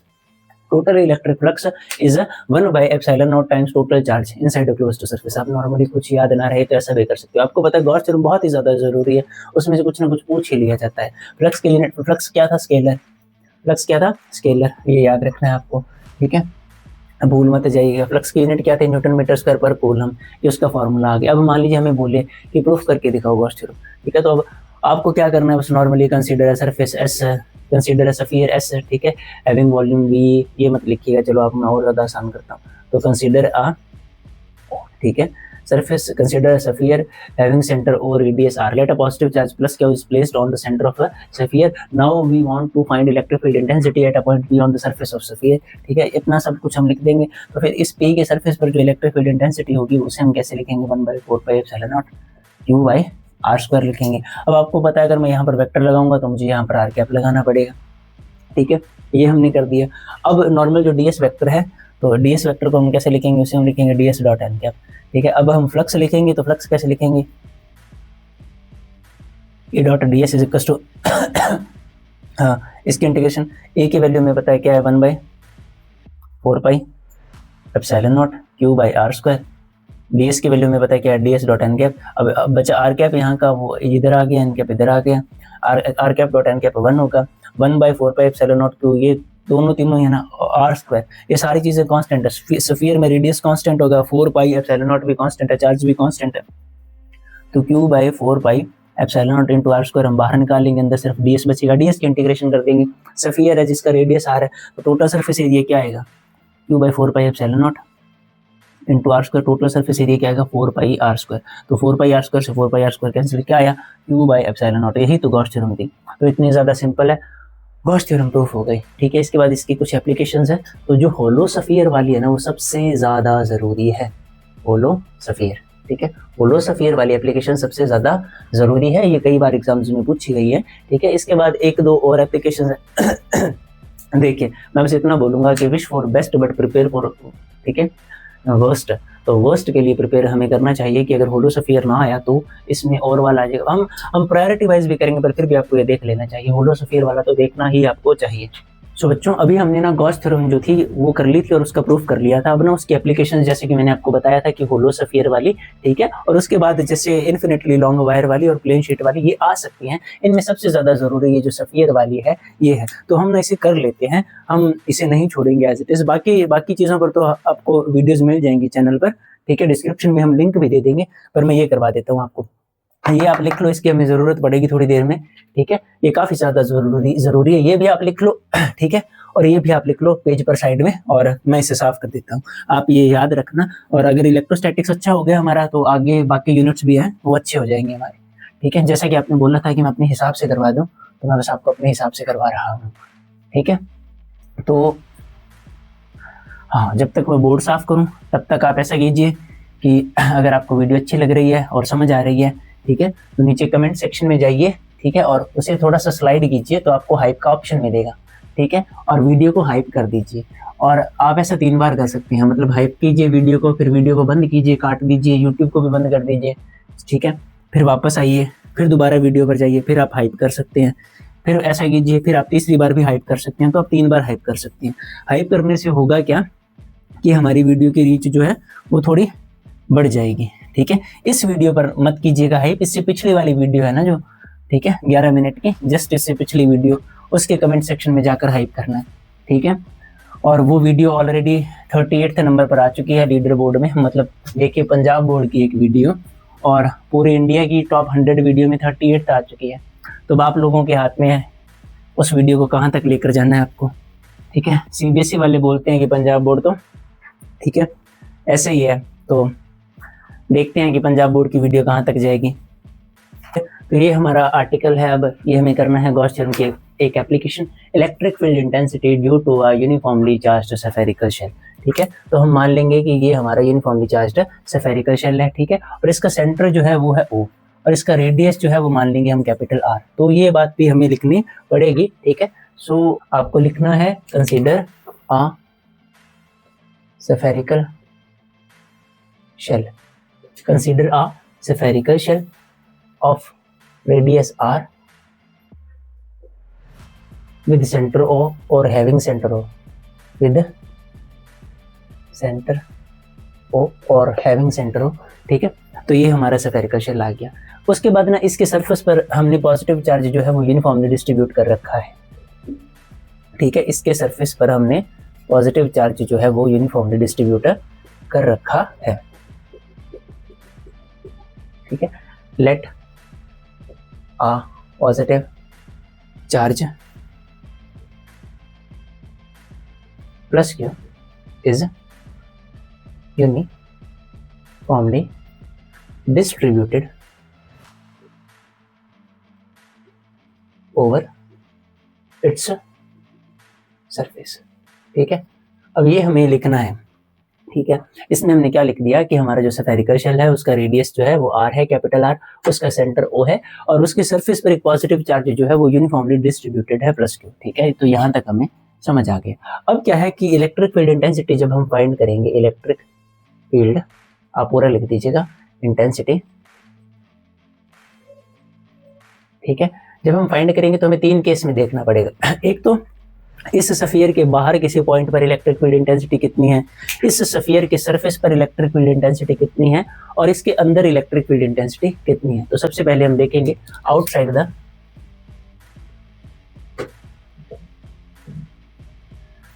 सबसे पहले हम देखेंगे आउटसाइड द स्फेरिकल शेल, ठीक है। Outside the spherical shell, spherical shell के बाहर। तो अब हम स्फेरिकल शेल के बाहर देखेंगे तो हमें एक लाइन लिखनी पड़ेगी, टू फाइंड और to calculate, to find electric field intensity at any point P, any point P outside the shell, consider to find electric field intensity at any point P outside the shell, consider any point, नहीं ऐसे नहीं लिखेंगे हम बना देते हैं पहले diagram आपके लिए कि आप क्या कीजिए, इसके बाहर ना एक ये लाइन हम लिखेंगे, ठीक है। पर पहले मैं आपको थोड़ा सा समझा देता हूँ, फिर आपके लिए लाइन समझना ये आसान हो जाएगा। कि मान लीजिए इसके बाहर ना हम कोई और जो स्फेरिकल शेल है वो कंसीडर कर लेंगे। मान लीजिए ये इसके बाहर एक स्फेरिकल शेल है, ठीक है, ये हमने कंसीडर कर लिया। आउटसाइड का डायग्राम आपके पास आ गया। अब क्या है कि इस स्फेरिकल शेल में क्या है, हमने कोई पॉइंट P मान लिया। मान लीजिए यहाँ पर हमारा जो है पॉइंट P है, ये हमारा पॉइंट P है, ठीक है, ये हमारा पॉइंट P है। तो इस पॉइंट P पर हम इलेक्ट्रिक फील्ड इंटेंसिटी देखेंगे इसके कारण। तो हम क्या लिखेंगे, टू कैलकुलेट और टू फाइंड, ठीक है, electric field intensity at point P outside the shell, consider outside the shell, consider sphere, consider a Gaussian surface भी बोल सकते हो और consider a sphere S1, ठीक है। ये हमारा गॉसियन सरफेस है, क्योंकि ना गॉस थ्योरम हम गॉसियन सरफेस या क्लोज्ड सरफेस पर ही लगा सकते हैं, तो हमें एक क्लोज्ड सरफेस कंसीडर करना जरूरी है, ठीक है। तो find electric field intensity at point P outside the shell, consider a sphere S1 having radius R, ठीक है, such that R is greater than R, ये R बड़ा है उस R से, ठीक है। आप मेरे साथ ही 2-3 बार लिख लीजिए, इतने में आपको याद हो जाएगा, या जैसे आपको स्कूल में आपकी ट्यूशन क्लासेस में करवाया गया है आप वैसे भी कर सकते हैं। To find electric field intensity at point P outside the shell, consider a sphere S1, ठीक है, consider a sphere S1 having radius R। ये भी एक इमेजिनरी स्फीयर है, ये गॉसियन सरफेस हमारा। अब हमें पता है अकॉर्डिंग टू गॉस थ्योरम, ठीक है, टोटल इलेक्ट्रिक फ्लक्स जो था, जैसे कि phi E total electric flux है, इसे हम कैसे लिखेंगे, integration of E dot ds is equal to Q by epsilon naught, यही लिखेंगे। अब देखिए ये जो पॉइंट P है ना, इस पर हम क्या करेंगे, एक स्मॉल एरिया एलिमेंट कंसीडर कर लेंगे और वो होगा हमारा ds, ठीक है। और ds भी कैसे जाएगा, ऐसे नॉर्मली आउटवर्ड n कैप जाएगा ds का। उसके बाद क्या है, देखिए कि यहाँ से वहां तक का जो रेडियस था वो r था, ठीक है, और ये पॉजिटिव चार्ज है। पॉजिटिव चार्ज के लिए इलेक्ट्रिक फील्ड रेडियली आउटवर्ड होगी, तो इस पॉइंट पर अगर हम इलेक्ट्रिक फील्ड इंटेंसिटी की डायरेक्शन देखेंगे E, तो वो भी रेडियली आउटवर्ड होगी। तो E और n कैप जो है वो सेम डायरेक्शन में है। तो देखिए अगर हम जब हम इसे आगे सॉल्व करेंगे तो ये आएगा E, ठीक है, ds कॉस, अब इन दोनों के बीच में एंगल कितना है, 0, ds वेक्टर ds में और इलेक्ट्रिक फील्ड में एंगल कितना है 0, तो cos 0 आ जाएगा, equals to Q by epsilon naught as it is रहेगा। अब देखिए T बाहर निकाल लेंगे क्योंकि वो कांस्टेंट है, ठीक है, cos 0 तो 1 होगा, अंदर बस ds की इंटीग्रेशन बचेगी और सामने आएगा Q बाई एप्सिलॉन नॉट।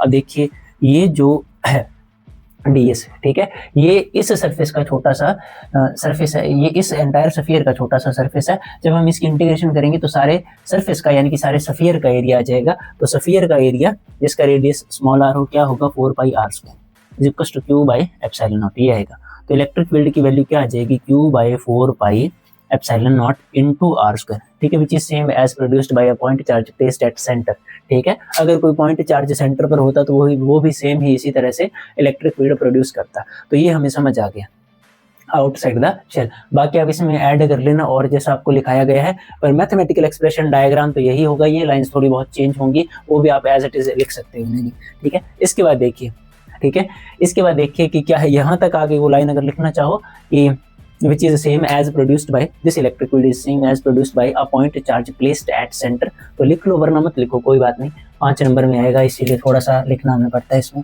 इसके बाद ये केस हमने कर लिया, इलेक्ट्रिक फील्ड इंटेंसिटी ही तो फाइंड करनी थी, आउटसाइड द स्फेरिकल शेल तो फाइंड कर लिया हमने। अब at the surface of spherical shell, at the surface, surface के ऊपर, ठीक है, at the surface of spherical shell, shell के सरफेस पर, शेल की सरफेस पर देखिए ये पॉइंट P जो होगा ये यहाँ आ जाएगा। तो ये जो R है इसे हम कैपिटल R लिख सकते हैं, सरफेस पर हम क्या लिख सकते हैं, स्मॉल r को कैपिटल R लिख सकते हैं। ऐसा ही आप डायरेक्टली एग्जाम में लिख सकते हैं। तो देयरफॉर ये सारा कैलकुलेट करने की जरूरत नहीं है, दोबारा सेम ही एक्सप्रेशन बनेगा। तो E को आप क्या लिख सकते हो, Q by 4 pi epsilon naught into capital R square, ठीक है। स्मॉल r की जगह इस बार हम क्या लिख देंगे, कैपिटल R स्क्वायर जो है वो लिख देंगे। यहाँ तक हमें समझ आ गया। इसके बाद देखिए क्या होता है, हमें पता है एज सिग्मा होती है हमारी surface charge density, surface charge density, ये चाहो तो लिखो वरना मत लिखो। ये क्या होती है, चार्ज अपॉन एरिया। एरिया इस केस में ये एरिया क्या होगा, क्योंकि सरफेस के ऊपर है ना, इसी पॉइंट पर आ गए हम तो सरफेस के ऊपर, तो यहाँ पर एरिया क्या आएगा सारा 4 पाई r स्क्वायर आएगा। तो अब आप देखिए Q by 4 pi r square, Q तो ऊपर है, नीचे 4 पाई r स्क्वायर, यानी कि Q by 4 pi r square की जगह पर हम क्या लिख सकते हैं, सिग्मा। तो इसीलिए इलेक्ट्रिक फील्ड को क्या लिख देंगे, Q by 4 pi r square को क्या लिख देंगे, सिग्मा अपॉन नीचे क्या बचा, एप्सिलॉन नॉट। ये हमारा क्या है, एप्सिलॉन नॉट।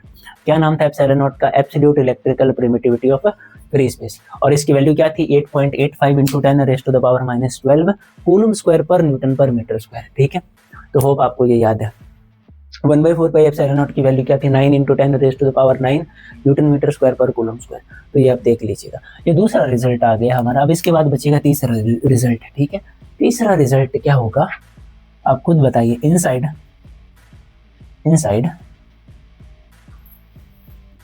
तो हमने आउटसाइड देख लिया, at the surface of spherical shell देख लिया। अब इनसाइड देखेंगे, तो इनसाइड में क्या होगा कि आपको ना एक डायग्राम अलग से बनाना है। जैसे कि मान लीजिए मैं यहाँ बना देता हूँ, ये मान लीजिए हमारा मेन स्फेरिकल शेल है, ठीक है। इस पर पॉजिटिव चार्ज जो है वो यूनिफॉर्मली डिस्ट्रीब्यूट हो चुका है। स्लो नहीं हुई है बच्चों, थोड़ा ना बोला जाता है कई बार ऐसे जल्दी में। तो इस पर पॉजिटिव चार्ज जो है वो यूनिफॉर्मली डिस्ट्रीब्यूट हो चुका है, ठीक है। सेंटर हमें पता है इसका O था और रेडियस इसका R था। तो अब हम क्या करेंगे, इसके अंदर ना कोई स्फीयर S2 कंसीडर कर लेंगे, ठीक है, क्योंकि हमें पता है कि हमें गॉसियन सरफेस ही रखना पड़ेगा, स्फीयर S2 है, और इसका रेडियस क्या करेंगे R। फिर यहाँ पर P बनाएंगे, फिर यहाँ पर फिर DS बनाएंगे, DS की डायरेक्शन ये होगी, सब कुछ वैसे जैसे P में इलेक्ट्रिक फील्ड की डायरेक्शन ये होगी, ये सेम डायग्राम बनेगा ऐसे ही, ठीक है। तो inside the spherical shell, inside the spherical shell पूरा लिख लीजिएगा। अब आपको ये बात ओहो राम राम राम, तो आपको ये बात दोबारा लिखनी पड़ेगी। To find electric field intensity at point P, outside की जगह to find electric field intensity at point P, outside की जगह बस क्या लिख दीजिएगा, inside the shell consider a sphere S2 लिख दीजिएगा इस बार, ठीक है। हैविंग रेडियस R लिख दीजिएगा और साइड में लिख दीजिएगा सच दैट R इज, ठीक है, लेस देन कैपिटल R, ये होगा। अब हमें पता है कि इनसाइड स्फेरिकल शेल, ठीक है, इनसाइड मतलब ये लाइन लिख दी। अब नाउ वी नो, जैसा कि हम जानते हैं इनसाइड इलेक्ट्रिक फील्ड लाइंस में आपको बताया था ना, inside spherical shell positively charge uniformly charge spherical shell, total charge equals to 0, ठीक है। मैंने क्या बोला अभी कि ना ये जो स्फेरिकल शेल है इसके सरफेस के ऊपर चार्ज है, इसके अंदर तो चार्ज है नहीं, इसके बाहर होगा उसका इम्पैक्ट, अंदर नहीं होगा, अंदर टोटल चार्ज है 0, ठीक है। तो इसके अंदर चार्ज कितना है 0, तो total charge inside the spherical shell equals to 0, तो टोटल चार्ज ही नहीं है, रिजल्ट तो यही आएगा हमारे पास, ऐसे ही हम लिखेंगे, ऐसे ही होगा, ऐसे ही होगा, आर ही आएगा, ठीक है। बस क्या होगा कि देखिए ये जो है, ठीक है, आप देख लीजिए टोटल, जैसे आप बस इतना लिख दीजिए, टोटल फ्लक्स कैसे निकालेंगे, E dot D S is equal to Q by epsilon naught. अब चार्ज 0 है तो इलेक्ट्रिक फील्ड भी क्या आएगी 0, अगर चार्ज 0 है तो इलेक्ट्रिक फील्ड भी क्या आएगी 0, तो इसीलिए या इसी कारण, ठीक है, मतलब चार्ज 0 होने के कारण इलेक्ट्रिक फील्ड जो आएगी 0 आएगी इनसाइड द स्फेरिकल शेल। तो यहाँ पर ये खत्म हो जाएगा, आउटसाइड द स्फेरिकल शेल हमने देख लिया, सरफेस पर देख लिया, इनसाइड देख लिया, ठीक है। तो total electric field intensity inside the spherical shell is 0, ये बस लास्ट में एक लाइन लिख दीजिएगा। और ना एक ग्राफ बनाना है हमें छोटा सा, वो क्या है,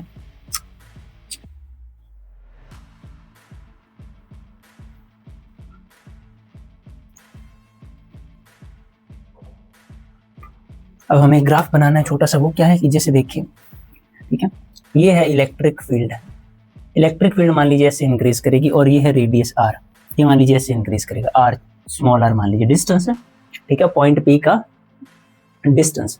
अब यहाँ पर एक पॉइंट कंसीडर कीजिए जहाँ पर आर इक्वल्स टू आर है, आर इक्वल्स टू आर है, तो यहाँ पर देखिए कि मैक्सिमम वैल्यू होगी इलेक्ट्रिक फील्ड इंटेंसिटी की। आप ध्यान से देखिए, ये जो जगह है ना, ये है R less than capital R, और ये जो जगह है ये है R greater than capital R. तो यहाँ पर क्या है, अगर आर छोटा होगा कैपिटल आर से, ठीक है, स्मॉल आर छोटा होगा कैपिटल आर से, तो चार्ज 0 होगा तो इलेक्ट्रिक फील्ड 0, यानी कि यहाँ पर तो इलेक्ट्रिक फील्ड एग्जिस्ट ही नहीं करती, तो हम क्या लिखेंगे E इक्वल्स टू 0। यहाँ पर क्या है मैक्सिमम, E की वैल्यू यहाँ पर क्या है मैक्सिमम। उसके बाद हम देख रहे हैं कि स्टार्टिंग में जो रिजल्ट आया था उसमें था E inversely proportional to 1/r², outside में यही था, ठीक है। तो अब जब ऐसे ग्रो करेगा तो हमें पता है कि रेडियस इंक्रीज करेगा तो इलेक्ट्रिक फील्ड की वैल्यू घटती जाएगी, और पावर 2 होने के कारण कर्वी पाथ बनेगा, तो ऐसे आएगा, ठीक है। अब ये जो है हमारा, ये है E inversely proportional to r², ठीक है। तो ये है हमारा इनसाइड का, ये है हमारा सरफेस का, और ये है हमारा आउटसाइड का। तो ये रिप्रेजेंट करता है सारा आर्टिकल जो भी हमने किया है कि अंदर क्या होगा, सरफेस पर क्या होगा और बाहर क्या होगा। अब मुझे पूरी उम्मीद है कि आपको ये समझ आ चुका है। इसके बाद हम एक और एप्लीकेशन देख सकते हैं, ठीक है, देख लेते हैं, वो बहुत ज़्यादा ज़रूरी है, वो भी आ सकती है, अगर ये नहीं आई तो वो आ जाएगी, ठीक है। तो आप जल्दी से इसे नोट कर लीजिए, और कर लिया होगा आपने, और जल्दी जल्दी इसकी प्रैक्टिस कर लीजिए, और हम जल्दी से अगली करते हैं। हमने ना पिछला आर्टिकल कर दिया था, वो भी बहुत ज़्यादा ज़रूरी है, और ये आर्टिकल भी बहुत ही ज़्यादा ज़रूरी है। इसमें क्या है कि electric field intensity due to a uniformly long straight, uniformly, रुको मैंने गलत बोल दिया, इसमें क्या है कि electric field intensity due to an infinitely long straight uniformly charged wire, काफी बड़ा नाम है ना, बस हमें क्या पता है, एक वायर है, वो यूनिफॉर्मली चार्ज्ड है, वो स्ट्रेट है, सीधी है बिल्कुल, और वो इतनी ज्यादा लंबी है कि हमें उसके लेंथ ही नहीं पता। तो मान लीजिए ये वायर है, ठीक है, ये जो है हमारी वायर है, और वो ना पॉजिटिवली चार्ज्ड है, और वो चार्ज यूनिफॉर्म है, मतलब जितना यहाँ है उतना ही हर जगह है, तो ये हमने वायर बना दी, ठीक है, uniformly charged infinitely long wire, ये बना दी हमने, ठीक है। अब क्या है, हमें ना इसके लिए लिखना पड़ेगा, जब हम ये आर्टिकल करेंगे एग्जाम में, जब हम करेंगे इसे, तो आप लिखोगे पहले, consider N infinitely long wire with uniform linear charge density lambda, ये हमने लिख दिया। अब now consider a circular closed cylinder. अब देखिए गॉस थ्योरम कब अप्लाई करेंगे, गॉस थ्योरम हम तभी अप्लाई कर सकते हैं जब हमारे पास एक क्लोज्ड गॉसियन सरफेस हो। तो वायर के केस में ना, वायर के केस में स्फीयर तो बना नहीं सकते, अलग अलग पॉइंट पर अलग अलग होगी, तो हम ना एक सिलेंडर बनाएंगे ऐसे, ठीक है। तो ये एक राइट सर्कुलर सिलेंडर होगा, ठीक है, और इसकी लेंथ हम मान लेंगे L है, इसकी लेंथ हम मान लेंगे क्या है, L है, और इसका जो रेडियस है वो हम कंसीडर कर लेंगे कि वो क्या है, R है, ठीक है। तो ये हमें पता चल गया, और इसकी जो लीनियर चार्ज डेंसिटी लैम्डा है वो हमें दी जा चुकी है। लैम्डा क्या होगी, लीनियर चार्ज डेंसिटी, यानी कि चार्ज अपॉन लेंथ। तो ये लेंथ किसकी है, इस गॉसियन सिलेंडर की है जो हमने कंसीडर किया है। तो now consider a circular closed cylinder, closed circular है वो, क्लोज्ड है cylinder of radius r and length l, ठीक है, with the infinitely long line of charge. ये क्या है, line of charge as its axis. तो सिलेंडर का जो एक्सिस है वही लाइन ऑफ चार्ज है हमारी, वही लाइन है हमारी, तो ये हमें पता चल गया। अब ना जब हम गॉस थ्योरम अप्लाई करेंगे, अब आप देखिए समझने की कोशिश कीजिए कि ना इसके ऊपर 3 सरफेस है। एक तो ये सरफेस है, पॉजिटिव है। पॉजिटिव के कारण क्या होगा कि इलेक्ट्रिक फील्ड नीचे जाएगी आउटवर्ड, ऊपर जाएगी आउटवर्ड, क्योंकि ये एक लाइन है। जैसे मान लीजिए अगर इस पर पॉजिटिव चार्ज है एक लाइन पर, तो ऊपर चार्ज है, नीचे चार्ज है तो ऊपर जाएगी, नीचे जाएगी, ये ऐसे भी जा सकती है, ठीक है, मतलब इसके अराउंड जाएगी, हर डायरेक्शन में नॉर्मली आउटवर्ड जाएगी। तो मान लीजिए मैं यहाँ पर कोई पॉइंट पी कंसीडर करूँ, उस पर मैं small area element ds consider करूँ, ठीक है। ds का वेक्टर क्या होगा, n कैप बाहर की तरफ, ठीक है। इलेक्ट्रिक फील्ड की डायरेक्शन भी इसमें क्या होगी, बाहर की तरफ, ठीक है, n कैप भी बाहर की तरफ होगा और इलेक्ट्रिक फील्ड की डायरेक्शन भी क्या होगी, बाहर की तरफ होगी। तो यानी कि ये जो इसे हम क्या बोलते हैं, आपको याद होगा तो कर्व्ड सरफेस एरिया। इसका ये जो कर्व्ड सरफेस एरिया होगा ना, इस पर हर एक, अगर मैं यहाँ बनाता, आप ये 3D में आप समझोगे ऐसे, तो यहाँ बनाता तब भी ऐसे ही जाएगी, अगर यहाँ बनाता तब भी ऐसे ही जाएगी, यहाँ बनाता तब भी ऐसे ही जाएगी, ठीक है। तो ये हमें जो है समझ आ गया। अब क्या है, तो ये बना दिया हमने, यानी ये सारे कर्व्ड सरफेस एरिया को ही रिप्रेजेंट करेगा। इंटीग्रेट करने पर सारे कर्व्ड सरफेस एरिया पर जो फ्लक्स होगा वो आ जाएगा। अब बचाइए, एक तो ये सरफेस है, एक ये सरफेस है। इस सरफेस पर जब हम बनाएंगे ना, इस सरफेस पर, तो ये ऐसे है मान लीजिए, मतलब एक चक्कर ऐसे है, तो इसका सरफेस एरिया ऐसे जाएगा बाहर की तरफ, ठीक है। जैसे आप समझने की कोशिश कीजिए, ये होता तो ये ऐसे होगा पूरा, तो ऐसे जाएगा आउटवर्ड। तो इसका अगर मान लीजिए हमने यहाँ ds बनाया है, तो इसका जो क्या होगा, n कैप, वो रेडियली आउटवर्ड, ठीक है, नॉर्मली आउटवर्ड होगा तो वो तो ऐसे जाएगा। अगर मैं यहाँ बनाता, ठीक है, ds, तो उसका n कैप अभी ऐसे ही जाता बाहर की तरफ। तो ये हमें समझ आ गई। अब इलेक्ट्रिक फील्ड है ना, वो जैसे ये तो है हमारे कॉर्नर्स बोल सकते हैं हम, ठीक है, या एजेस बोल सकते हैं, एंड्स बोल सकते हैं, एंड पर ये मान लीजिए हमारा फर्स्ट है सरफेस, ये सेकंड सरफेस है, और ये मान लीजिए थर्ड सरफेस है। तो ये जो फर्स्ट एंड है ना, ठीक है, उस पर इलेक्ट्रिक फील्ड की डायरेक्शन जब हम देखेंगे तो वो तो ऐसे होगी बाहर की तरफ, ठीक है, क्योंकि बाहर की तरफ मतलब ऊपर की तरफ, नॉर्मली आउटवर्ड। पॉजिटिव ऐसे है लाइन पर, तो ऐसे जाएगी इलेक्ट्रिक फील्ड की डायरेक्शन। सेम यहाँ पर भी इलेक्ट्रिक फील्ड की डायरेक्शन जो है वो ऐसे जाएगी, ठीक है। तो जब हम देखेंगे यहाँ पर, यानी कि अगर हम फर्स्ट सरफेस पर देखेंगे तो एंगल 90 डिग्री है, थर्ड सरफेस पर देखेंगे तो भी एंगल 90 डिग्री है, cos 90 0। यानी कि जो टोटल इलेक्ट्रिक फ्लक्स है वो सिर्फ कर्व्ड सरफेस एरिया के कारण है।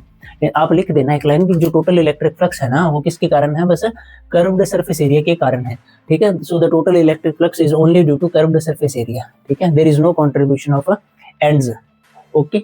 So the total electric flux is only due to curved surface area, there is no contribution of ends, ठीक है। अब हम इसे कैसे लिखेंगे, हम ऐसे लिखेंगे, फाई ये total flux is equal to E dot dx, यही तो हम लिखते हैं अकॉर्डिंग टू कूलम्स लॉ, ठीक है, Q बाय एप्सिलॉन नॉट, ये हम लिख देंगे। यानी कि ये दो लाइन लिखने के बाद आप लिखोगे there is no contribution of ends, ठीक है, और the total electric flux is only due to curved surface area, ठीक है, because angle between electric field and area vector is 0 degree. तो ये आप लिख सकते हो। उसके बाद अकॉर्डिंग टू, जैसे मैं लिख देता हूँ पूरा आपके लिए, ठीक है, वो लाइन लिखने के बाद, ठीक है, फिर अकॉर्डिंग टू गॉस थ्योरम या गॉसेस लॉ, गॉसेस थ्योरम, ठीक है। अकॉर्डिंग टू गॉस थ्योरम क्या होता है, total flux phi A is equal to E dot ds is equal to Q by epsilon naught, ठीक है। अब इसके 3 हिस्से हो गए, एक तो ये है, तो फ्लक्स जो होगा एक तो फर्स्ट सरफेस के लिए होगा E डॉट ds, ठीक है, दूसरा जो होगा सेकंड सरफेस के लिए होगा E डॉट ds, क्योंकि ऐड करना पड़ेगा ना इंडिविजुअल फ्लक्स को, इंडिविजुअल एरिया को। तीसरे सरफेस के लिए E डॉट ds, सभी के लिए रहेगा Q बाय एप्सिलॉन नॉट।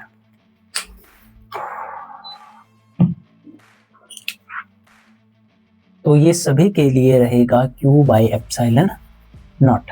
यहाँ तक हमें समझ आ गई। अब इसके बाद क्या है कि जब हम इसे सॉल्व करेंगे, फर्स्ट को E dot ds, first surface के लिए दोनों के बीच में एंगल है 90, तो cos 90 आएगा। सेकंड में E ds, cos हम लिखेंगे तो 0 आएगा, ये देखिए, ठीक है। और थर्ड के लिए जब हम लिखेंगे तो E ds cos फिर से 90 आएगा, ये आ जाएगा चार्ज अपॉन एप्सिलॉन नॉट। अब ये 0 और ये 0, यानी कि सिर्फ ये बचा। तो अब हम E को बाहर निकाल लेंगे, सिर्फ अंदर ds बचेगा, ठीक है, और सामने क्या बचेगा, Q बाय एप्सिलॉन नॉट। तो यहाँ तक हमें समझ आ गई। अब देखिए ये इंटीग्रेशन का निशान है, ठीक है। अब देखिए आगे, ये नेक्स्ट स्टेप के लिए electric field as it is, ये है कर्व्ड सरफेस एरिया, सिलेंडर का कर्व्ड सरफेस एरिया, और वो कितना होता है 2 पाई आर एच होता है। हाइट यहाँ पर ये लेंथ है तो एल आएगा। सामने क्या है, चार्ज बाय एप्सिलॉन नॉट। यहाँ तक हमें समझ आ गई, यहाँ तक हमें समझ आ गई। अब हमारे पास एक वैल्यू है चार्ज की, ये देखिए यहाँ से चार्ज की वैल्यू क्या आएगी, lambda into L, lambda into L. तो जब हम आगे देखेंगे तो electric field into 2 pi R L is equal to charge की वैल्यू क्या आएगी, lambda into L by epsilon naught. L से एल हम काट देंगे, इलेक्ट्रिक फील्ड की वैल्यू आएगी lambda by 2 pi R into epsilon naught. ठीक है, यहाँ से हमें समझ आएगा कि इलेक्ट्रिक फील्ड और इस डिस्टेंस में क्या रिलेशन है। तो यहाँ पर आप जो है इस आर्टिकल को छोड़ सकते हो। ठीक है, तो ये है हमारा दूसरा आर्टिकल। इसके बाद बस एक प्लेन शीट वाला आर्टिकल बचेगा। ठीक है, प्लेन शीट वाला आर्टिकल वो चाहो तो आप कर लेना, वरना आप स्किप भी कर सकते हो, क्योंकि हम आगे डाइलेक्ट्रिक स्लैब वाला आर्टिकल जो है वो करेंगे। ठीक है, तो ये पॉजिटिवली चार्ज्ड प्लेन शीट होगी हमारी। ठीक है,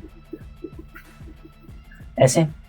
अब इसमें क्या होगा कि इस शीट के कारण ऐसे जाएगी इलेक्ट्रिक फील्ड और ऐसे जाएगी, यानी कि यहाँ पर जब हम एन कैप बनाएंगे तो इलेक्ट्रिक फील्ड भी यहीं जा रही है, यहाँ पर जब हम एन कैप बनाएंगे तो इलेक्ट्रिक फील्ड भी यहीं जा रही है। तो इसमें क्या था, कर्व्ड सरफेस एरिया के कारण कंट्रीब्यूशन थी। इसमें कर्व्ड सरफेस एरिया में एन कैप ऐसे जाएगा और इलेक्ट्रिक फील्ड तो ऐसे जा रही है। तो इसमें कर्व्ड सरफेस एरिया के कारण कंट्रीब्यूशन नहीं होगी, एंड्स के कारण कंट्रीब्यूशन होगी, यानी कि सेम आप लिख सकते हो। ठीक है, थोड़ा सा घुमा फिरा कर, यानी कि यही सेम चीज आएगी, बस इस बार ये 0 होगा और इन दोनों की वैल्यू आएगी। ठीक है, तो यहाँ तक शायद आपको समझ आ गया। इसके बाद हम आगे चलते हैं पोटेंशियल पर। गॉस थ्योरम बहुत ही ज्यादा जरूरी थी, इसे आपको देख लेना चाहिए था, इसे आपको देख लेना चाहिए।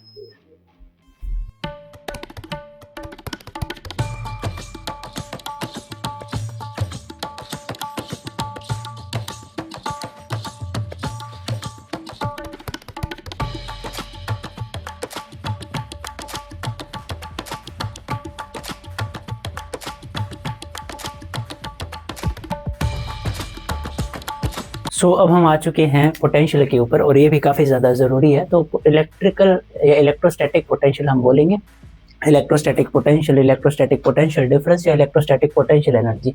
बस आप इससे सीधा यही मतलब समझिए, पोटेंशियल का मतलब ये है कि उसके अंदर कितनी ज़्यादा इलेक्ट्रिकल एनर्जी है, जितनी ज़्यादा इलेक्ट्रिकल एनर्जी है उसके अंदर उतना ही ज़्यादा उसका पोटेंशियल है। और दूसरा क्या है, मान लीजिए ये कोई सोर्स चार्ज है और ये टेस्ट चार्ज है, अब मान लीजिए ये दोनों ही पॉजिटिव है, तो इनका बेसिक नेचर क्या है कि ये इसे रिपेल करेगा। पर मान लीजिए हम इस चार्ज को बहुत ही ज्यादा धीरे धीरे ऑपोजिट फील्ड में ला रहे हैं, तो ये क्या करेगा, पोटेंशियल एनर्जी स्टोर कर लेगा। ठीक है, यानी कि ऑपोजिट डायरेक्शन में जब कोई भी चीज पर हम वर्क करवाएंगे तो वो क्या करेगा, एनर्जी स्टोर करेगा, वही एनर्जी पोटेंशियल एनर्जी होगी हमारी। ठीक है, और अगर मान लीजिए हम कोई भी पॉइंट है, इन्फिनिटी पर है कोई पॉइंट, ठीक है, इन्फिनिटी पर, वहां से किसी भी चार्ज को उठाकर इस पॉइंट मान लीजिए ए पर लाएंगे, ठीक है, इस पॉइंट ए पर, या मान लीजिए ये पॉइंट बी है हमारे पास, इस पर लाएंगे तो ये होगा पोटेंशियल एट अ पॉइंट हमारे पास। और मान लीजिए ये ए है, ए से बी पर ला रहे हैं तो ये पोटेंशियल डिफरेंस है।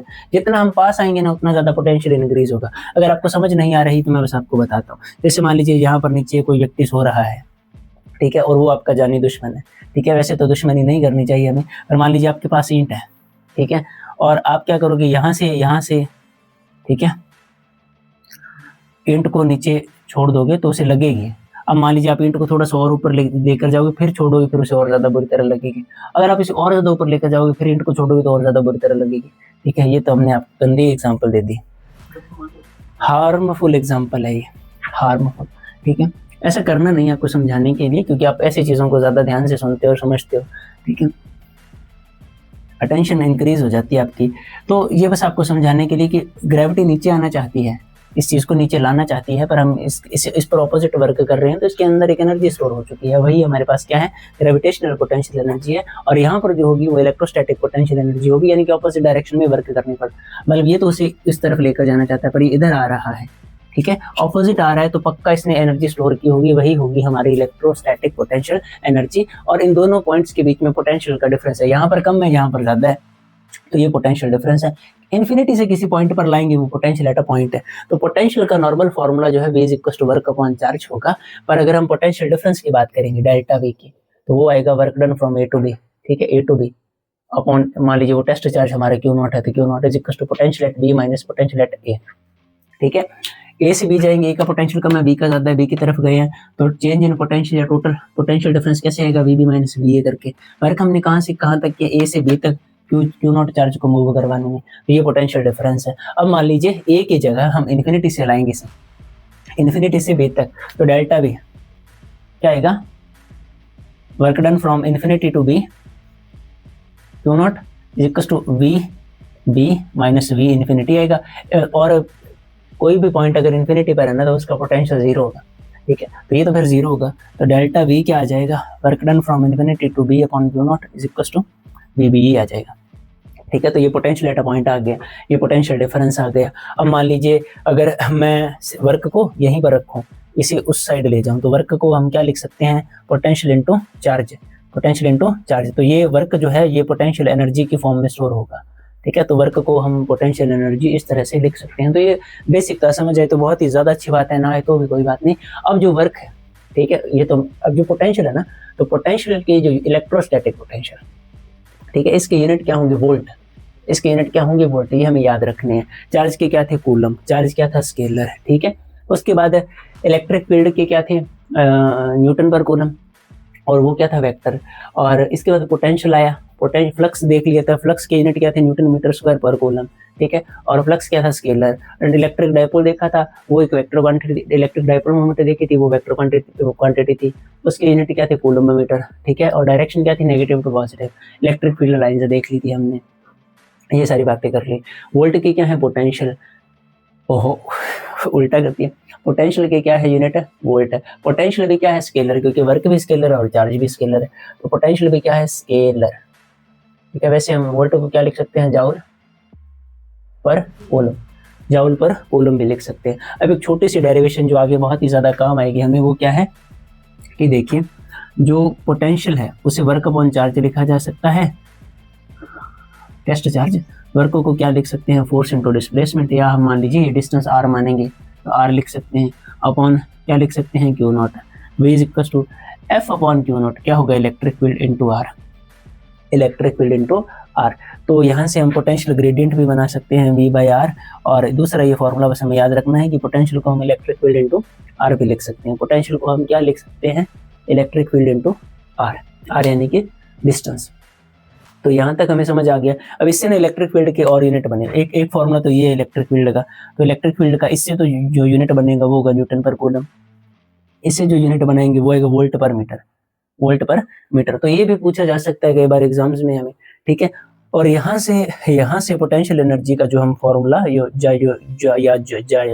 हो रहा है, तो यहाँ से हम वर्क यानी कि पोटेंशियल एनर्जी का जो यूनिट बनाएंगे, अगर एक इलेक्ट्रॉन है तो क्यू के लिए ई लिखेंगे और इसके लिए बी लिखेंगे। इलेक्ट्रॉन वोल्ट भी क्या है, यूनिट है एनर्जी के, ठीक है। इलेक्ट्रॉन वोल्ट भी क्या है, यूनिट है एनर्जी की। इसके बाद हम एक छोटी सी चीज कर लेते हैं, उसे हम बोलेंगे इक्विपोटेंशियल सरफेस। चलो यहीं कर लेते हैं, जैसे मान लीजिए कोई सरफेस है, ठीक है। अब इस पर ना हर एक पॉइंट पर पोटेंशियल जो है वो सेम है, ठीक है। जैसे मान लीजिए यहाँ भी वी पोटेंशियल है, यहाँ भी वी पोटेंशियल है, यहाँ भी वी पोटेंशियल है, यहाँ भी वी पोटेंशियल है, तो हर एक पॉइंट के ऊपर पोटेंशियल क्या है, सेम। तो ऐसे सरफेस को हम क्या बोलेंगे, इक्विपोटेंशियल सरफेस, ठीक है। A surface having same potential difference at every point, ठीक है, ऑन इट, उसके ऊपर हर एक पॉइंट के ऊपर क्या होगा, सेम पोटेंशियल होगा या सेम पोटेंशियल डिफरेंस होगा। तो अब देखिए, ये दो इक्विपोटेंशियल सरफेस कभी इंटरसेक्ट नहीं करेंगे, ये इसकी प्रॉपर्टी है। वर्क डन हमेशा जीरो होगा, जैसे देखिए ये फॉर्मूला है ना।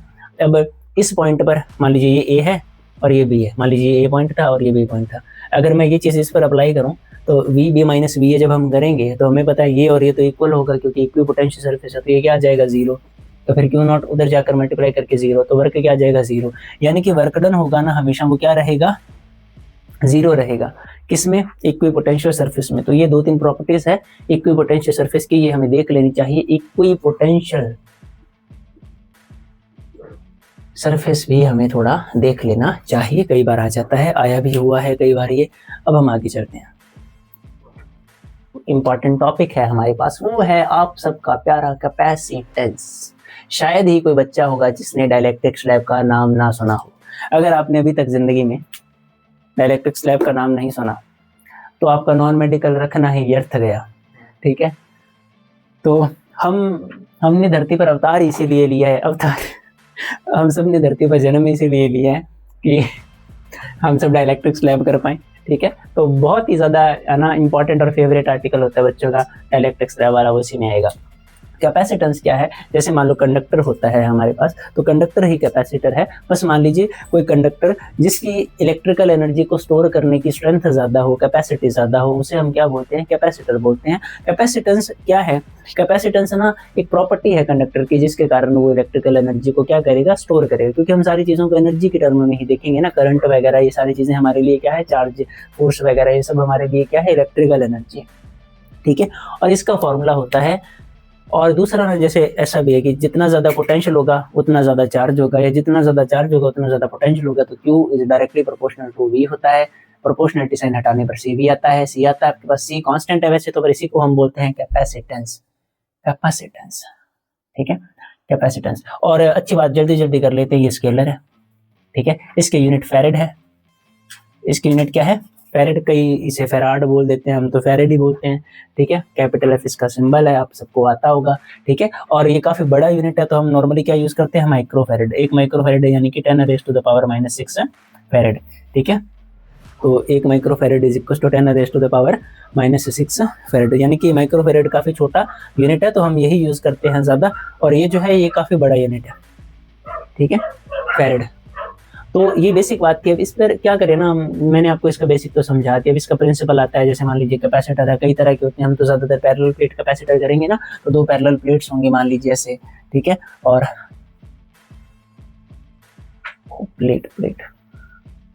प्लेट खराब हो गई हमारी,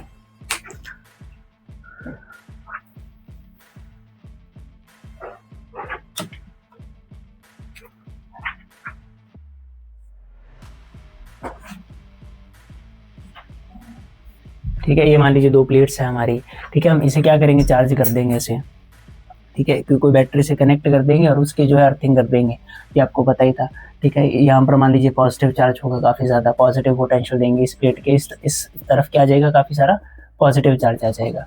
तो इसके कारण ये जो प्लेट होगी इसके अंदर वाली तरफ क्या आ जाएगा, काफ़ी सारा नेगेटिव चार्ज आ जाएगा। तो यहाँ तक हमें आराम से जो है समझ आ चुका है, ठीक है।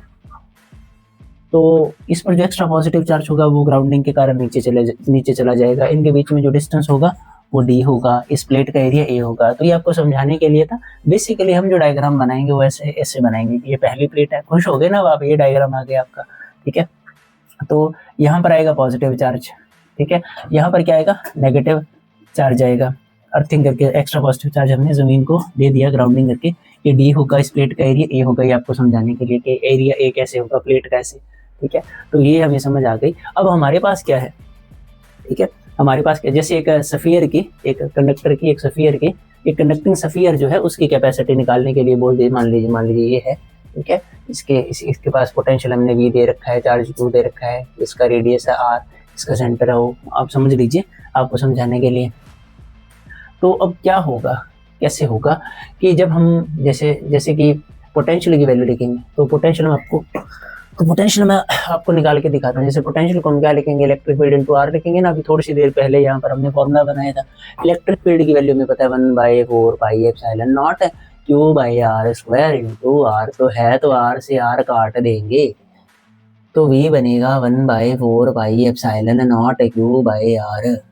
तो मुझे उम्मीद है आपको पोटेंशियल की ये वैल्यू जो है वो समझ आ चुकी है। तो पोटेंशियल की ये वैल्यू कहाँ से आई, पिछली वैल्यू से हमने निकाल ली। तो अब इसके बाद क्या करेंगे, हमें पता है Q is equal to CV होगा, तो C Q/V होगा। C क्या होगा, Q/V, यहाँ से हमने निकाल लिया। अब Q तो Q है और V जो है वो पोटेंशियल है। पोटेंशियल की वैल्यू ये रही Q/4πε0 इंटू R, और ये तो काट देंगे, ये ऊपर चला जाएगा। तो C की वैल्यू आएगी 4πε0 इंटू R, ये तो कांस्टेंट है, तो C डायरेक्टली प्रोपोर्शनल है R के, यानी कि एक सफियर, ठीक है। तो सफियर के केस में या स्फेरिकल कंडक्टर के केस में कैपेसिटेंस डायरेक्टली प्रोपोर्शनल होगी रेजिस्टेंस के, मतलब जितना बड़ा रेडियस, जितना बड़ा कैपेसिटर कंडक्टर होगा उतनी ज्यादा कैपेसिटेंस होगी। ये समझ आ गया। अर्थ खुद एक कैपेसिटर हमें पता है, तो ये सारी वैल्यूज पुट करने के बाद, रेडियस वगैरह पुट करने के बाद अर्थ की कैपेसिटी आती है हमारे पास। किस को आंसर पता है जल्दी से कमेंट कर दो। 711 माइक्रोफैरड, ठीक है। इसीलिए बोला था, देखिए सारे अर्थ की कैपेसिटी के लिए कितना यूज किया, 711 माइक्रोफैरड, ठीक है। तो ये हमें समझ आई, ये रफ है, मतलब अप्रोक्सीमेट है 711 माइक्रोफैरड वैल्यू। अब इसके बाद ना हमारे पास क्या है, अब मेरी बात आप ध्यान से सुनो, ठीक है, ध्यान से आप मेरी बात सुनिए। कैपेसिटेंस के बेसिक पर, कैपेसिटेंस के बेसिक पर, ठीक है, प्रिंसिपल पर, उसके बाद कंडक्टिंग स्लैब पर, ठीक है, और energy, energy stored in a capacitor, ठीक है। तो बेसिक पर, प्रिंसिपल पर, एनर्जी स्टोर्ड इन कैपेसिटर जो है, ठीक है, उस पर, और कंडक्टिंग स्लैब पर। सच में तो हम वीडियो बना चुके हैं, आपको चैनल पर मिल जाएगी, हम डिस्क्रिप्शन में लिंक भी दे देंगे, और वीडियोस के सेक्शन में आप थोड़ा सा नीचे स्क्रॉल करोगे तो आपको मिल जाएंगी वीडियोस, एक्सेल लाइन मिल जाएगी, ट्यूटोरियल लाइन भी मिल जाएगी, ये भी मिल जाएंगी, तो ये देख लीजिए, ठीक है। यानी कि कैपेसिटेंस का जितना भी काम हो सकता है वो सारा हम कर चुके हैं। बस एक चीज हमने नहीं समझाई थी, वो थी डाई इलेक्ट्रिक स्लैब, ठीक है, डाई इलेक्ट्रिक स्लैब। तो जैसे हमने आपके लिए गॉस थ्योरम कर दी पूरी, वैसे ही अब हम डाइलेक्ट्रिक स्लैब पर भी काम जो है वो कर देंगे। तो डाइलेक्ट्रिक स्लैब हमारा सबसे ज्यादा जरूरी टॉपिक है, ठीक है। कंडक्टिंग स्लैब हम कर चुके हैं, डाइलेक्ट्रिक स्लैब बस हमारा लास्ट टॉपिक है। उसके बाद हम इस यूनिट में जो भी न्यूमेरिकल्स आ सकते हैं वो करेंगे, और फिर हमारा ये जो यूनिट है वो खत्म है। तो आप इन्हें जरूर याद से देख लीजिएगा, वरना हमें आगे वाले यूनिट्स में थोड़ी सी प्रॉब्लम होगी। तो जितना अच्छा आपका इलेक्ट्रोस्टैटिक्स हो जाएगा, यानी कि इलेक्ट्रोस्टैटिक्स में से आएगा तो सिर्फ 12 ही नंबर का काम, ठीक है, आएगा तो सिर्फ 12 ही नंबर का काम, पर अगले सारे यूनिट्स इस पर डिपेंड करते हैं, एमसीक्यूज भी इसी पर डिपेंड करते हैं। हमें आगे ना सारे इलेक्ट्रोमैग्नेटिज्म में प्रॉब्लम होगी, इसीलिए तो ये यूनिट सबसे पहले दे रखा है, इसीलिए हमने इसमें इतनी बेसिक और ज़्यादा ज़रूरी बातें जो है वो की है, ठीक है। तो ये याद से आप देख लीजिएगा। अगर आपको बिल्कुल भी नहीं आता, ठीक है, तो आप पहले जाकर ये वीडियो देख लीजिए, ठीक है। अगर आपको आता है तो आप सीधा डाइलेक्ट्रिक स्लैब वाली वीडियो देख लीजिए। कंडक्टिंग स्लैब भी कई बार आ चुकी है एग्जाम्स में, 2024 में भी आई थी, ये फाइनल में डाइलेक्ट्रिक स्लैब नहीं आई थी, तो ये आपको देख लेनी चाहिए। पिछले साल तो डाइलेक्ट्रिक स्लैब आई थी।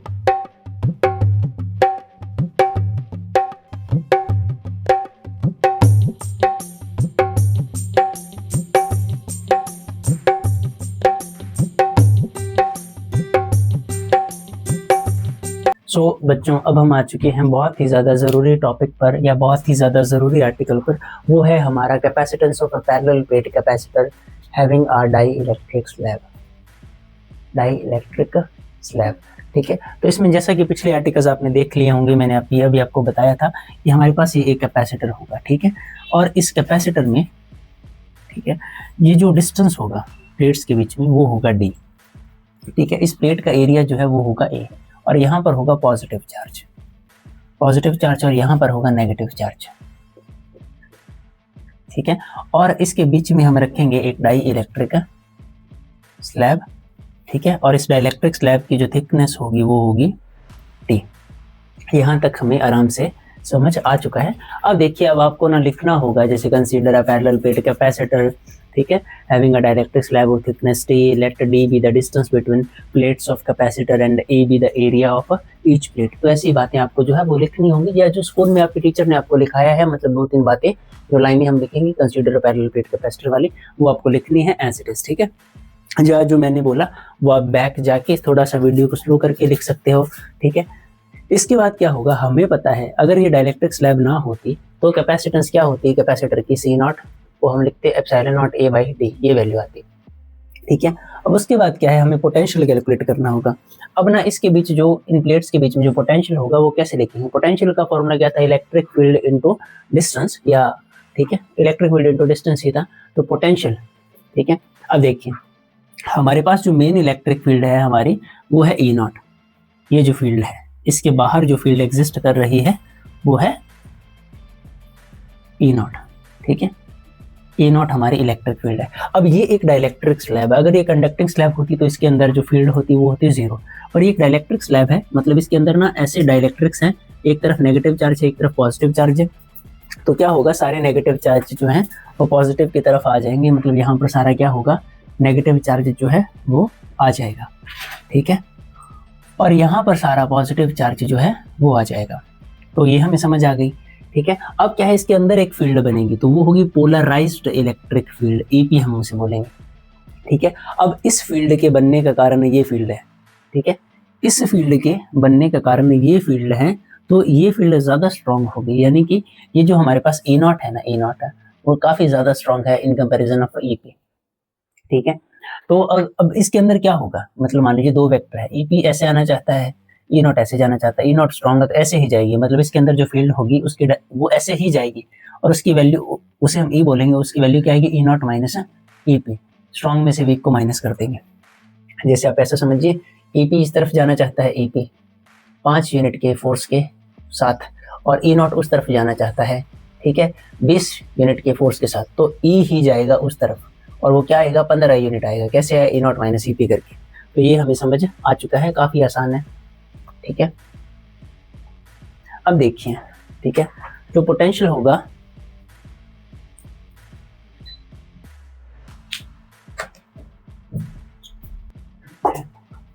अब हमें पता है कि जो पोटेंशियल होगा वो क्या होगा, ठीक है, प्लेट्स मतलब डाइलेक्ट्रिक स्लैब के बाहर प्लेट्स के बीच में जो होगा वहां पर होगा ई नॉट, इलेक्ट्रिक फील्ड होगी ई नॉट। मतलब पोटेंशियल कैसे कैलकुलेट करेंगे, ई इंटू आर, यही था ना। तो यहाँ पर जो होगा पोटेंशियल स्लैब के बाहर वो होगा E naught into D minus T. Slab के बाहर यहाँ पर क्या होगा, E naught into D minus T. Plus अब स्लैब के अंदर क्या होगा, ठीक है, ई यहाँ पर जो फील्ड होगी वो होगी, हमने भी देखा ई फील्ड होगी इसके अंदर, इनको ये डिस्टेंस जो है वो टी है, वो पोटेंशियल ऐसे लिखा जाएगा। तो ये हमें समझ आ गया, काफ़ी ज़्यादा आसान है। अब हम देखते हैं B इज इक्वल टू, अब देखिए जैसे ना हमारे पास डाइलेक्ट्रिक कांस्टेंट था K, इसे हम एप्सिलॉन R पे लिख सकते हैं, और इसकी वैल्यू थी F नॉट बाई F, अगर आपको याद है F नॉट बाई F।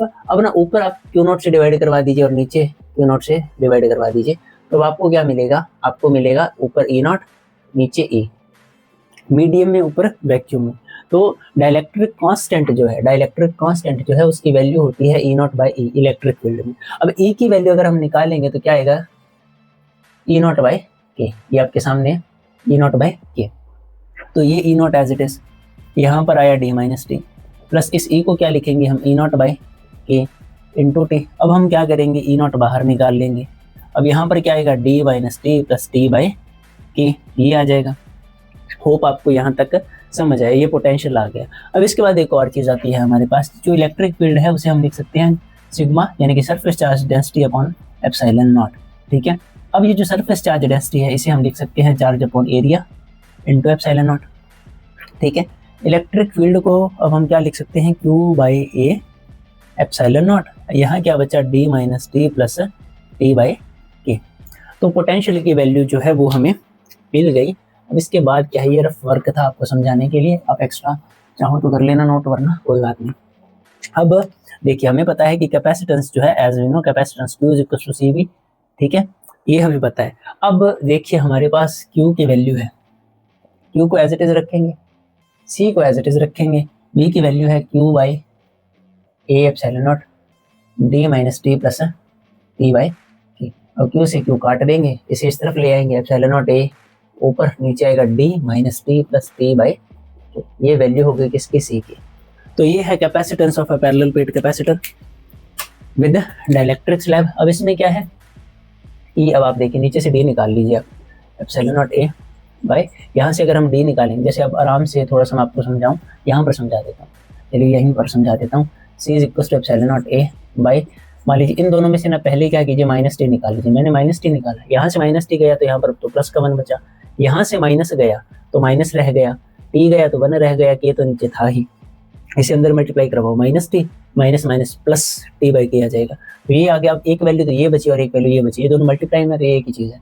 अब इन दोनों में से क्या करेंगे, डी निकाल लेंगे। डी निकाला, इसमें से डी निकाला तो यहाँ पर बचा 1, माइनस इसमें से डी निकाला तो यहाँ पर आया T by D, 1 minus 1 by के। अब आप चाहो तो एज इट इज छोड़ दो, पर देखो ये जो है ना, मतलब इसे एज इट इज छोड़ दो एक बार, मुझे पूरी उम्मीद आपको समझ आ गई, ठीक है। इन दोनों में से डी बाहर निकाले, यहाँ बचा 1, यहाँ बचा टी बाई डी।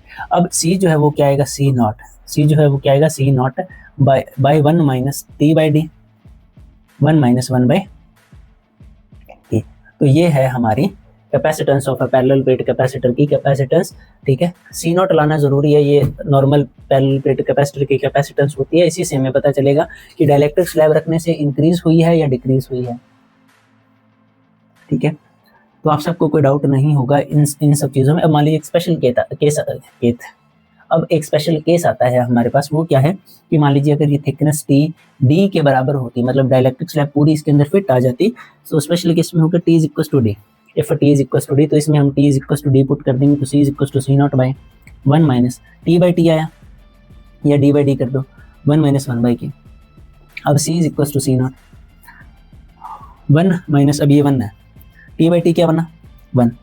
अब 1 को अंदर मल्टीप्लाई करवाऊंगा, -1 + 1 -1 आया, माइनस माइनस प्लस 1/k, ये खत्म, ये ऊपर, तो c की वैल्यू क्या आई k टाइम्स c0।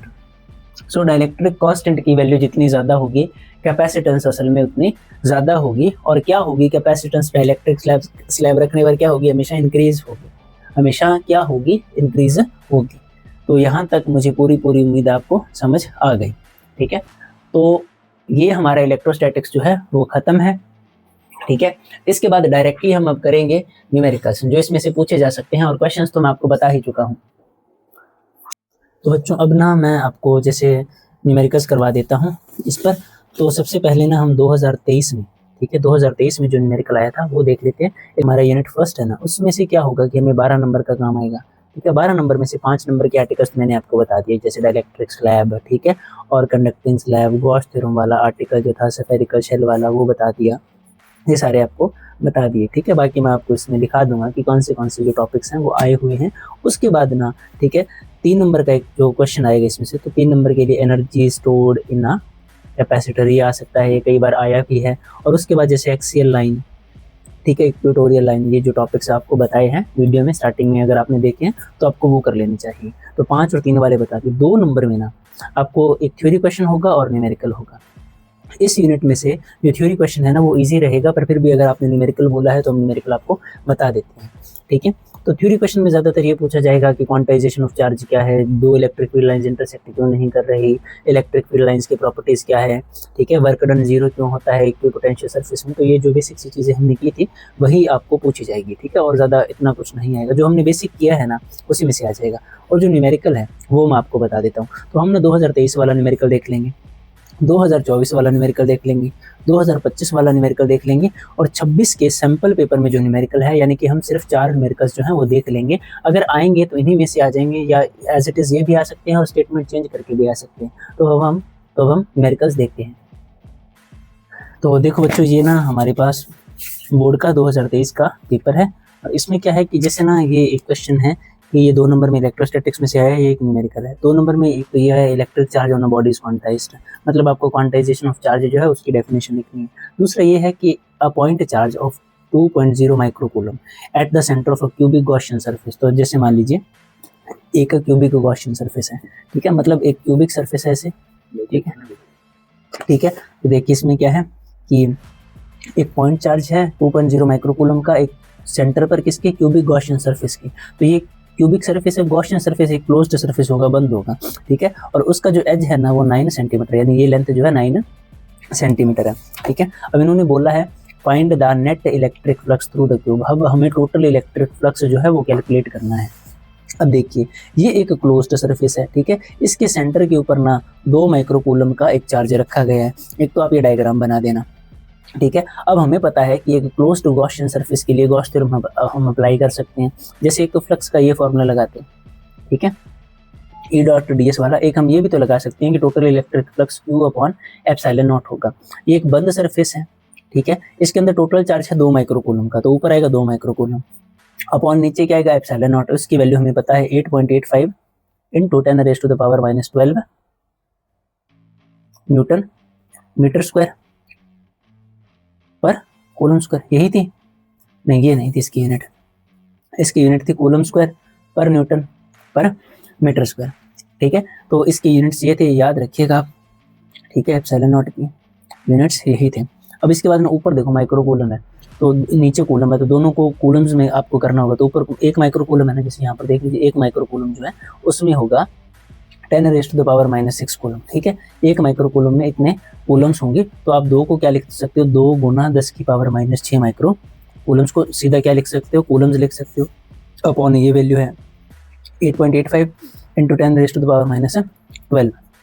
ठीक है, अब जब हम इसे सॉल्व करेंगे ना तो 2 को डिवाइड करवा देंगे इससे, ठीक है, तो हमारे पास एक आंसर आ जाएगा। कैलकुलेटर देना, कैलकुलेटर, हाँ, तो ये देखो, ठीक है, 2 को हमें डिवाइड करवाना है 8.85 से, ओ ये गलत हो गया, 2 को हमें डिवाइड करवाना है 8.85 से, ये कितना आएगा, कैलकुलेटर ही नहीं चल रहा है हमारा, फोन। ये किसका है? कैलकुलेटर का है इसमें।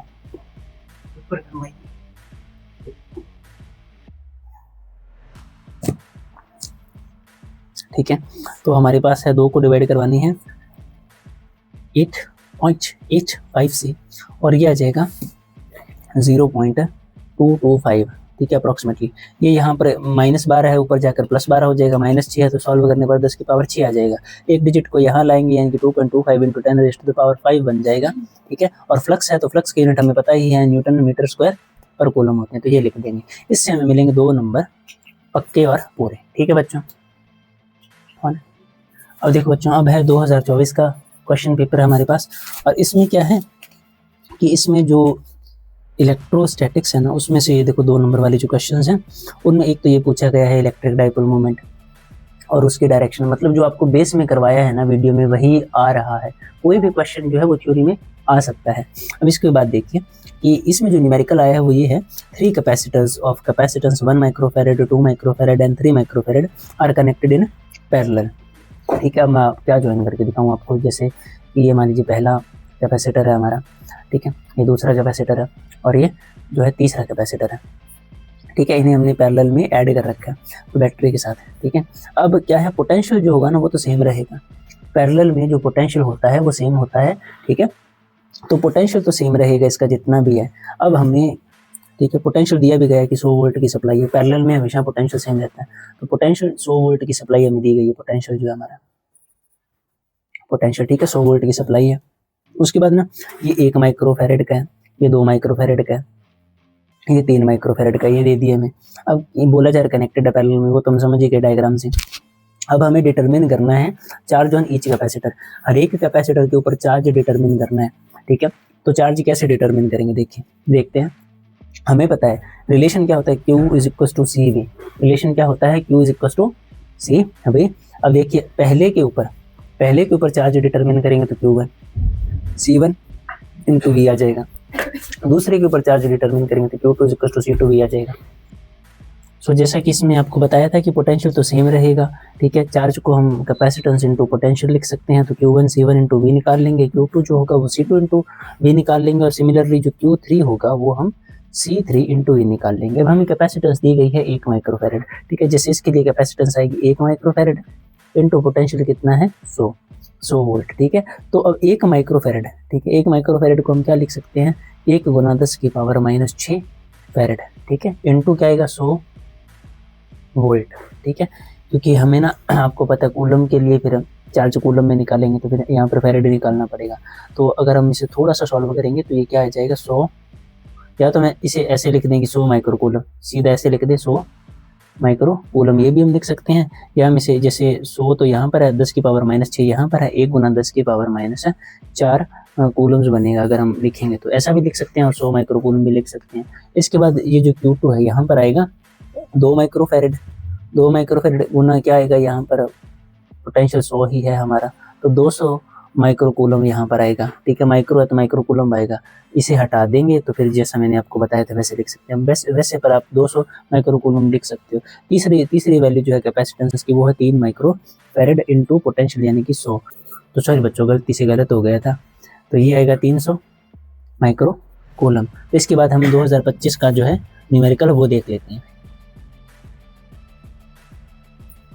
तो ना अब हम 2025 का बोर्ड का पेपर देख लेते हैं। तो ये देखिए सॉल्व ही है, तो मैं इसे नहीं सॉल्व करूंगा, आप बस मैं समझा दूंगा आपको। तो कैलकुलेट करना है कूलम्स फोर्स, ठीक है, यानी कि कूलम्स लॉ के हिसाब से फोर्स कैलकुलेट करना है बिटवीन प्रोटॉन एंड इलेक्ट्रॉन, ठीक है, सेपरेटेड बाय डिस्टेंस दे दिया और बता दिया कि दोनों चार्जेस के हैं। अब कूलम्स लॉ में हम मैग्नीट्यूड में लिखते हैं, आपको पता है, तो प्रोटॉन हो या इलेक्ट्रॉन हो चार्ज तो सेम रहेगा, चार्ज की वैल्यू ये रहती है, हमें पता ही है।